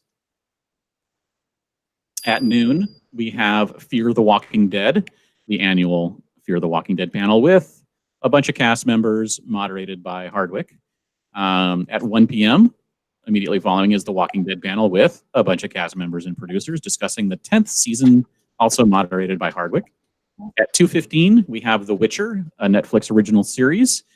This one is going to feature, the cast has been announced or not been announced? Because I thought Henry Cavill was going to be there. Yes, the cast has been announced. Henry Cavill is going, as well as two ladies whose names I'm not going to pronounce again on this podcast, but Henry Cavill is going. So expect to see some behind the scenes or some early stuff of this show that they will show off. And then at 3:30, Netflix is The Dark Crystal Age of Resistance, the new Netflix show that is bringing back the 1982 feature film in a new TV show as a prequel. Yes. And then at 5:30, we have the Game of Thrones panel with the series executive producers and writers, showrunners, David Benoit and D.B. Weiss, including panelists, including looks like Jacob Anderson, John Bradley, Nicholas Coster-Waldau, Liam Cunningham, Natalie Emanuel, Ian Glenn, Conleth Hill, Maisie Williams, Isaac Hempstead Wright. Oh my goodness, this is a long list of people. Miguel Sapochnik is also going to be there. Yes. Good job. All right. But anyway, I mean, it's Game of Thrones. It's going to be packed. So, it's the usual. The last one. The swan song of that particular series. And then at 7 o'clock is The Preacher with Seth Rogen and most likely some cast. We'll be talking about the upcoming, I think it's the final season of the show. Yeah, it is. And there we go. So this is going to be another crazy day in Hall H. Don't you It think? is. It's going to be the typical Hall H that we've had for how many years now, with the exception of last year when Game of Thrones skip, but it still had The Walking Dead there. So it's going to fill up. It's going to fill up for a long time. You're going to have to wait in line to get that wristband.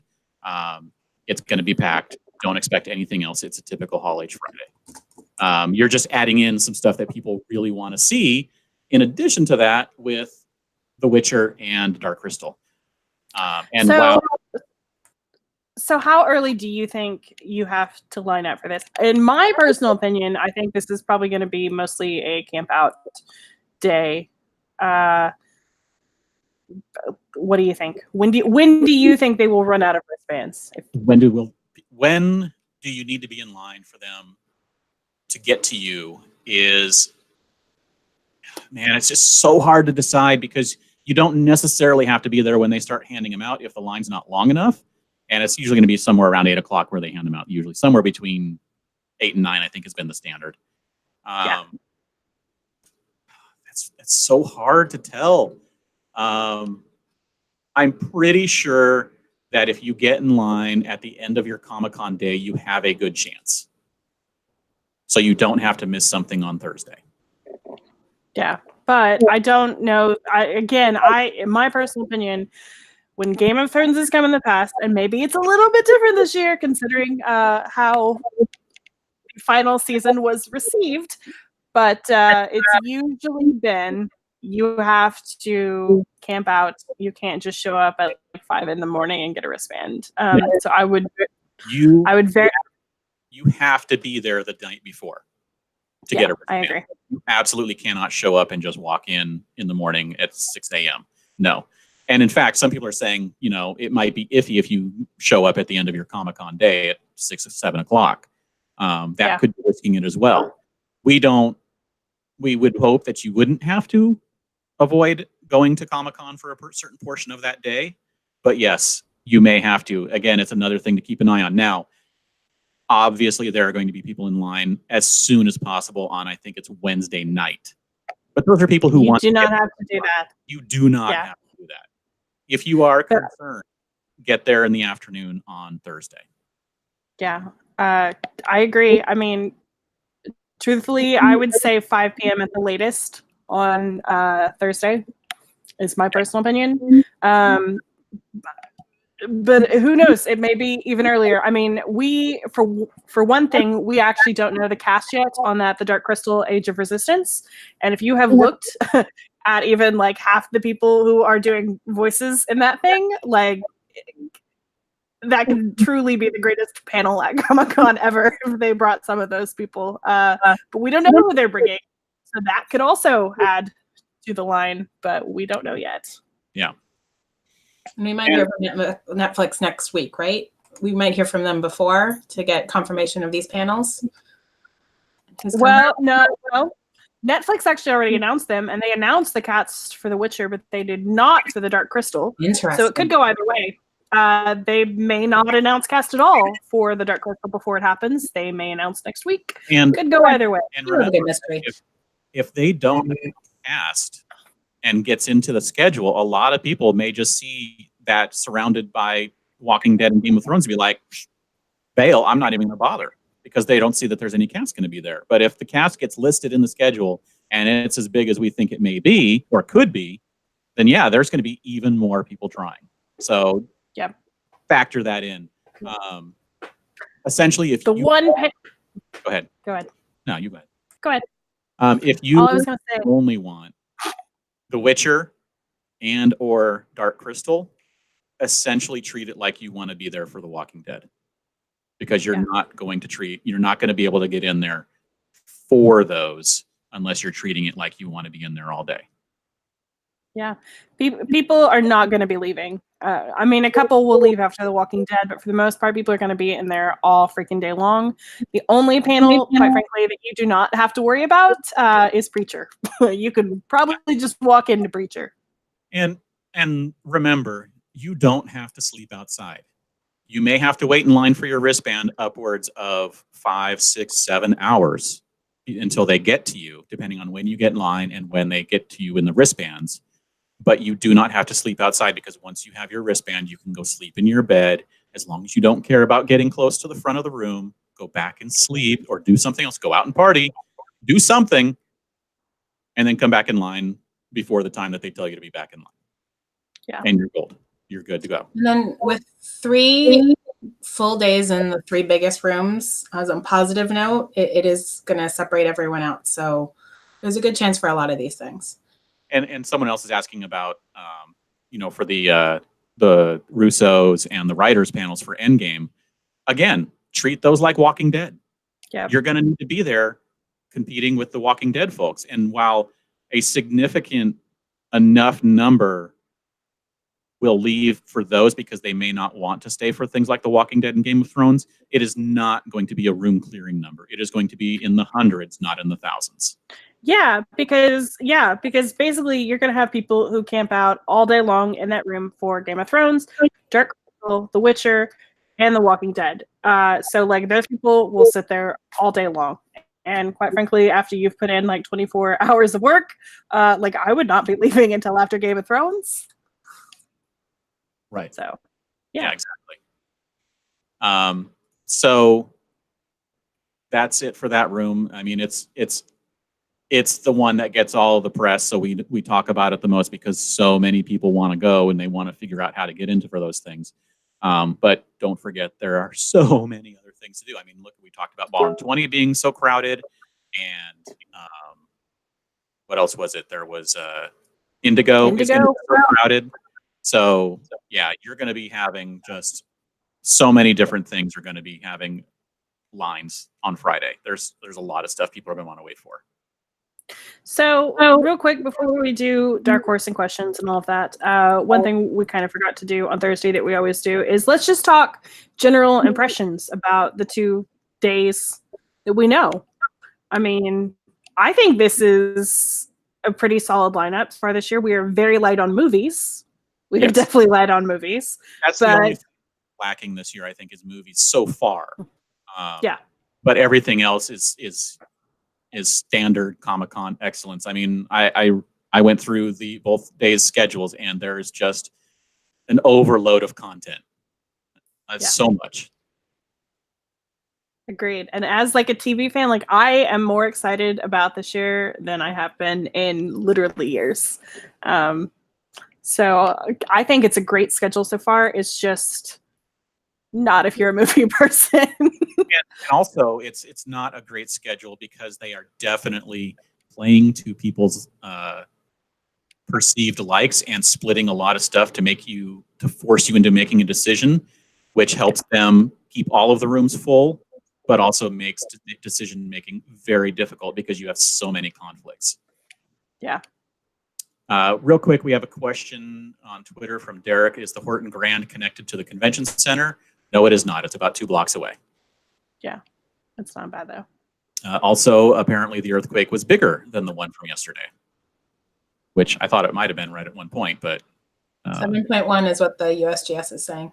Yeah, so which is huge. Yes, that's about 0.5 or so more than it was yesterday. So Stanaka16 said, I walked into The Walking Dead last year 10 minutes before the start of the panel, no line. Yes, you did, but last year was our magical unicorn year, and this year is going to be completely different because last year we were missing the 2 biggest draws in Hall H, which are Game of Thrones, which is on Friday towards the very end of the day, and Saturday should be Marvel Studios, which will basically, as we will discuss on Sunday, Saturday is going to be just like this. It's going to be a huge camp out, assuming it's there, which it's supposed to be. So don't use last year as a guide. No, and it's always, because last year you could judge what it was based on what else was in the room. It's always what else is in the room. And this year you have the Marvel people who want to be there for what little bit of Marvel is on Friday. The Walking Dead people, the Witcher people, the Dark Crystal people, and the Game of Thrones people, all who need to be in that room. And the Game of Thrones people know that it's going to be so full that they need to be there before all those other people and just stay through the day. And we didn't even talk about, Deadline said that those special guests on the Russos panel could even be an Avengers reunion. So expect more people to line up for that. Yeah. So it's going to be madhouse.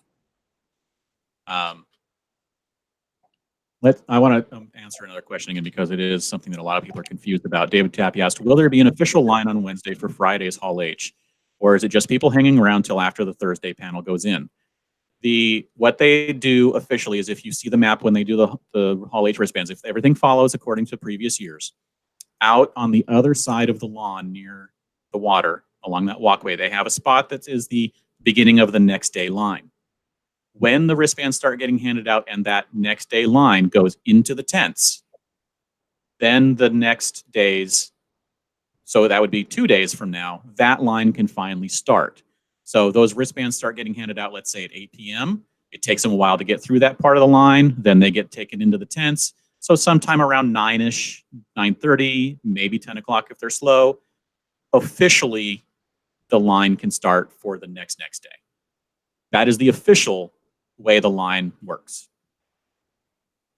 Everything else, we don't know. Yep. All right. Did we want to do our dark horse picks? Is that what we're doing next? We are. Okay. Kim, you want to start us off?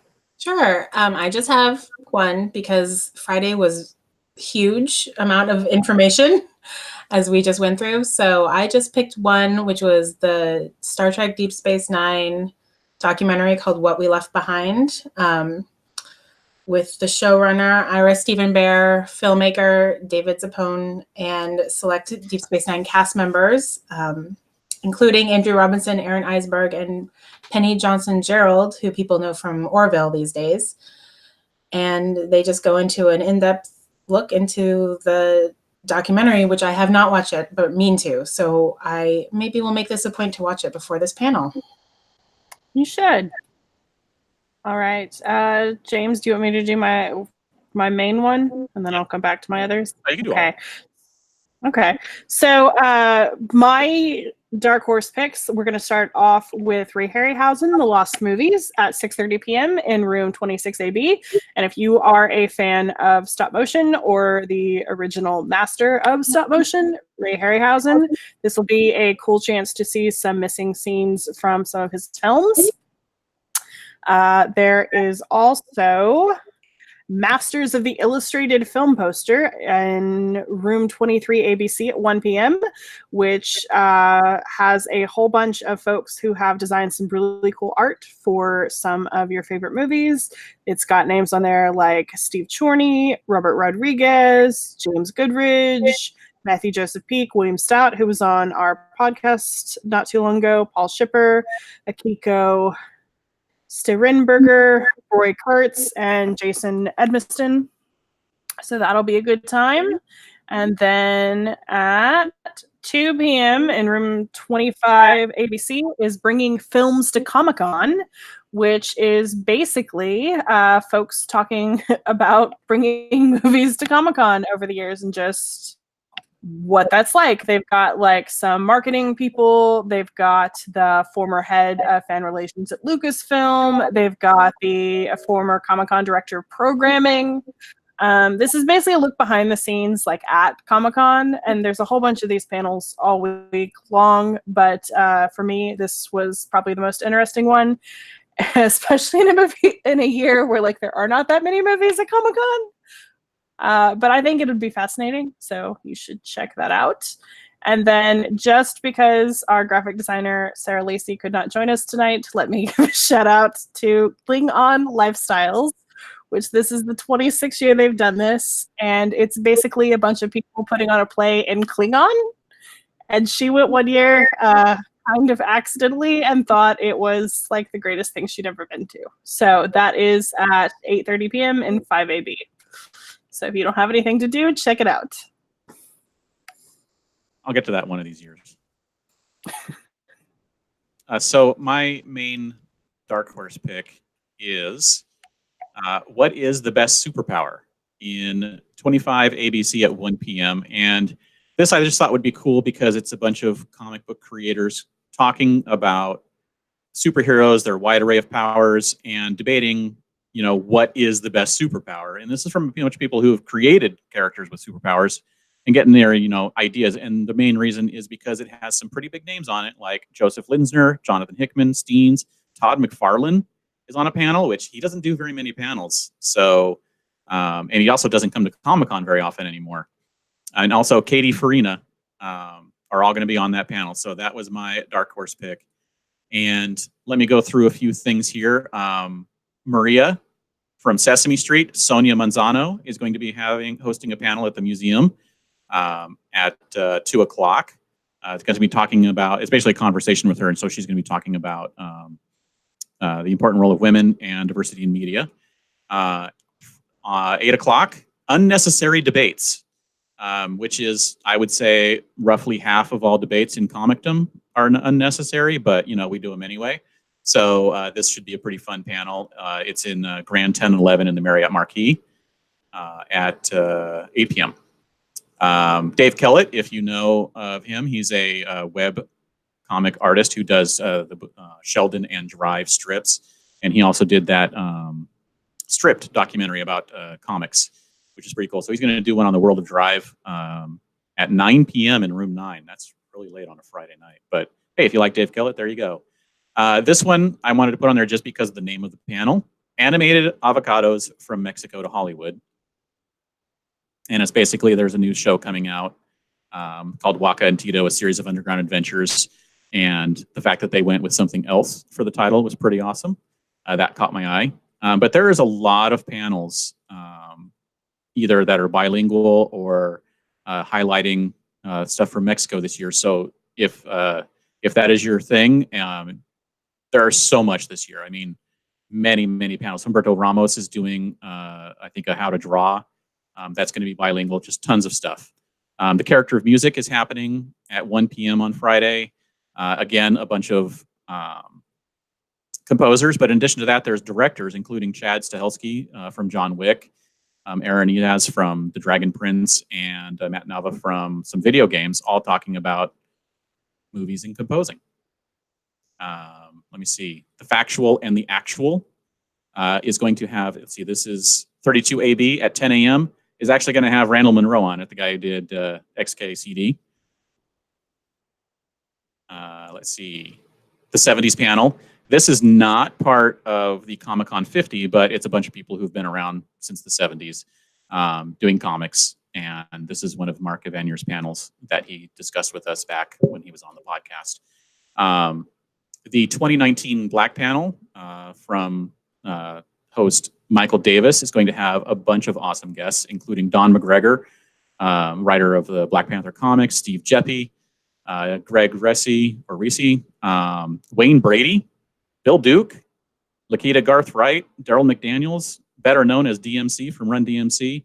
That's a stacked panel, so head to that. That's 10 a.m. in 5AB. Jim Steranko's getting a spotlight. He's been around forever. He's one of the guys who helped co-create S.H.I.E.L.D. of all things. There's just a ton of science panels. There's another Stan Lee Remembered panel, this one with Paul Levitz, former publisher of DC Comics, Marv Wolfman, Michael Uslan, Dennis Kitchen, Maggie Thompson, a bunch of big names in comics, and also Danny Fingroth, who wrote a book about Stan Lee. Lock and Key. Someone asked a question on Twitter about Lock and Key for the guests. Yes, there's guests. It's the co-creators, Joe Hill and Gabriel Rodriguez. They're both going to be there talking about potentially new stuff coming from them from Lock and Key. Marvel Comics number 1000 revealed. There will be a special event, and this one's going to have, I think, yeah, it's going to be Ryan Panagos and CB Sapolsky talking about this milestone, Marvel number 1000, and there will be secrets, giveaways, and reveals, plus maybe some special guests. Legendary Comics is getting into the giveaway deal. There will be a giveaway of something from them. And this is the comics side of the entertainment conglomerate that is Legendary. Dynamite, 15th anniversary, continuing the run of anniversary panels this year. This one's going to include people like Derek Robertson, Christopher Priest, Mark Russell, Gail Simone, a bunch of big names for that one. The aforementioned Drawing with Roberto Ramos is going to be room 2 at 4 p.m. And Mad versus New Yorker Cartoons, which considering that there is the fact that Mad Magazine may be shutting down, we heard yesterday or the day before.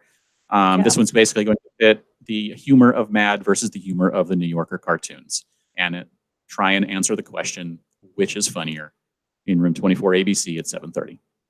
So again, such a wide range of stuff at Comic-Con, massive amount of stuff to go see. So if all of those big rooms scare you, there's plenty of other stuff to see.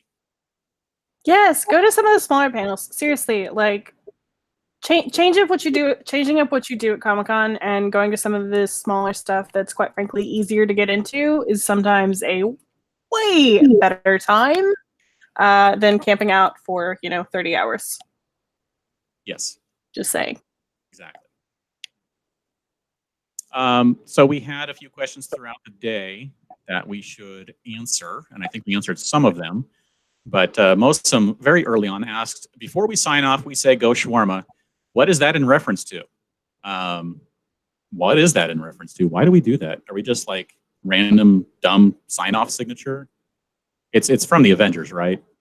It's from the Avengers. Started this podcast right around the time that Avengers came out, and we thought it was hilarious. So we started saying, go shawarma at the very end, because that was the end of the Avengers movie, and it's the end of our podcast.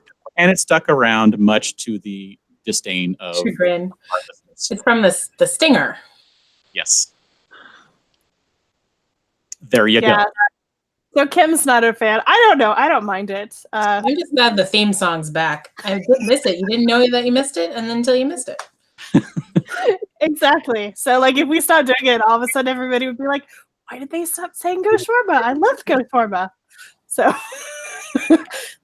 we're just gonna keep doing it. Anyone would say that though. I don't know. I didn't expect anyone to be like, oh my god, I missed the I Love Live Journal song. But we all did. Yes, exactly. And on Twitter, DW on the Couch asked about Agents of S.H.I.E.L.D., which I think they missed. So if you would just rewind and listen to that section, we do talk about lining up for Agents of S.H.I.E.L.D., which the short answer is you shouldn't have a problem if you get there just an hour or two early at max, I think. Yeah, I don't think it'll be too bad for that. Yeah. Is that it for questions? Currently, that is all I know of right now that I've seen. All right. Shall we start wrapping this up? I guess. I mean, unless we want to try and get to a third hour. I mean, we're technically in the third hour. I'm good. We don't want to finish the third hour? I mean, it might still take us a minute to get through the rest of this. So, if you did not know, we will be doing another one of these for Saturday and Sunday's schedule. On Sunday at what time, James? 3 p.m. Pacific. Okay, 3 p.m. Pacific time. And like I said, we will be going over the Saturday and Sunday schedule, which are still to be announced. Though you can find a lot of that schedule already on our site in our Bringing Down the Major Rooms post. You can also sign up for our Attendee of the Week, which we are doing next week, and then to be determined. We may go long on those. Because we've had a lot of entries, so we may decide to extend it past the con. Yeah, and I'd like to, but I don't run that. Kara does, so that's kind of up to Kara. But hopefully we will continue to do those a little bit further into summer after the convention. Yeah. And if you still need a badge for Comic-Con, well, all hope isn't lost, technically. There are contests. We have a contest hub on the site, so just go find that on the site. And a lot of the local San Diego radio stations are now doing their contests, so there are contests going on currently. And honestly, if you've got money to spend, the eBay bids of late for the badges have actually only been like 150 above asking per badge, which is not that bad. No. So, yeah. So find someone, go in for half, and do that is also an option. Just to remind you, you can find us on Sunday this year for our reader party, which will be PaceyCon. It will be from 6 to 8 or 9 p.m. at the Dubliner. It's still pretty low key. It's definitely not like the olden days, but we will be there hanging out. We will have a trivia contest, and we will also have a coloring contest, which I can show you guys a couple of things for. So this is a coloring page that you will get to draw of Gary, and you can have Gary drawing whatever you want to in the little box. We also have this scary thing of which we have pretty much decided whoever makes him look the creepiest will win the prize on this one. What is that? Challenge accepted. Hold up, Pacey again. What is that thing right in the middle in the back there? It looks like if someone really wanted to try hard making it as creepy as possible, you could turn that thing in the back there into some kind of demon that's haunting him in the back. I'm telling you, I want like Pennywise Pacey. It's what I want from this. It's a little creepy, but I like it. But the piece de resistance is this, which is Crying Dawson. And you will get to draw this in all your glory. And we will have a couple of prizes for that stuff. If you want more prizes, you can also find us all week long with Adventures of Prize Mule. Follow along on Twitter. We will be dropping those all week long. We've been getting a lot of questions this year about how that works. So if you don't know, basically just watch us on Twitter. We will post a photo with a mule that will look like a bigger version of this little thing, along with the prize. You basically have to figure out where the photo is from. First person who finds us wins the prize. We usually have a couple of second, first loser prizes as well. And if you see me and I'm giving away the prize, usually the 2nd through 8th loser gets something because I'm an easy mark. So yes, if you hang around after the first person wins, I when I'm wrapping things up, I will usually give you a button or a pin or whatever we happen to be giving away this year. We did have a hold on. Oh, that's what I was just getting to. Margie Y asked, "Are coloring materials provided, or do we have to bring supplies?" We will have coloring supplies for you. Don't worry. Yes, we will. So coolest party at Comic-Con. Who else is going to give you a crayon? Okay. Right? Yes, obviously. So as Carrie mentioned, our next podcast is the schedule part 2 for Saturday and Sunday. That is Sunday at 3 p.m. Pacific. We will have one more regular show before the con on the 10th, Wednesday, our normal time. And then after that, our next one will be the wrap-up show after the con, which we still have to figure out which day we're going to do that. Basically, whichever day we're going to be home and recovered, or mostly recovered, because we're never recovered for Comic-Con for at least a week. So that will be it for the 2019 season until tickets for 2020 are announced. Yeah. So there you go. And you can sign up for our newsletter. Sarah is sending them out regularly, which is awesome. Shocking. Not too shocking, but still awesome. It is awesome. Yeah, it is awesome. Kim, where can we find more of your work on the internet? I am Outside Comic-Con on Twitter and Instagram and OutsideComicCon.com. Carrie, where can we find more of your work on the internet? You can find me at Carrie Dixon on Twitter. James, where can we find more of your work on the internet? I'm everywhere at Dan Regal. You can also check out geekshotphoto.com for links to photography stuff and our social media for both my wife and I. And speaking of my wife, thank you to Beth, who's also our producer, for putting together the slides, of which there were none this year. I did those myself because it was just map shots. So anyway, she does all the slides normally, like we will have on Wednesday. And she edits the show and does all the little things to get the podcast done. Thank you very much, Beth. We greatly appreciate you. We are on iTunes. If you'd like to subscribe, the links are up on the blog, or you can search for SDConCast. If you like what you've heard so far, please review us. We're also on Stitcher Radio. The link is in the show notes. And we are also now on Patreon. And you can find the link to that on the sidebar of our site. And we went over this the other day, but basically just our hosting costs are through the roof this year.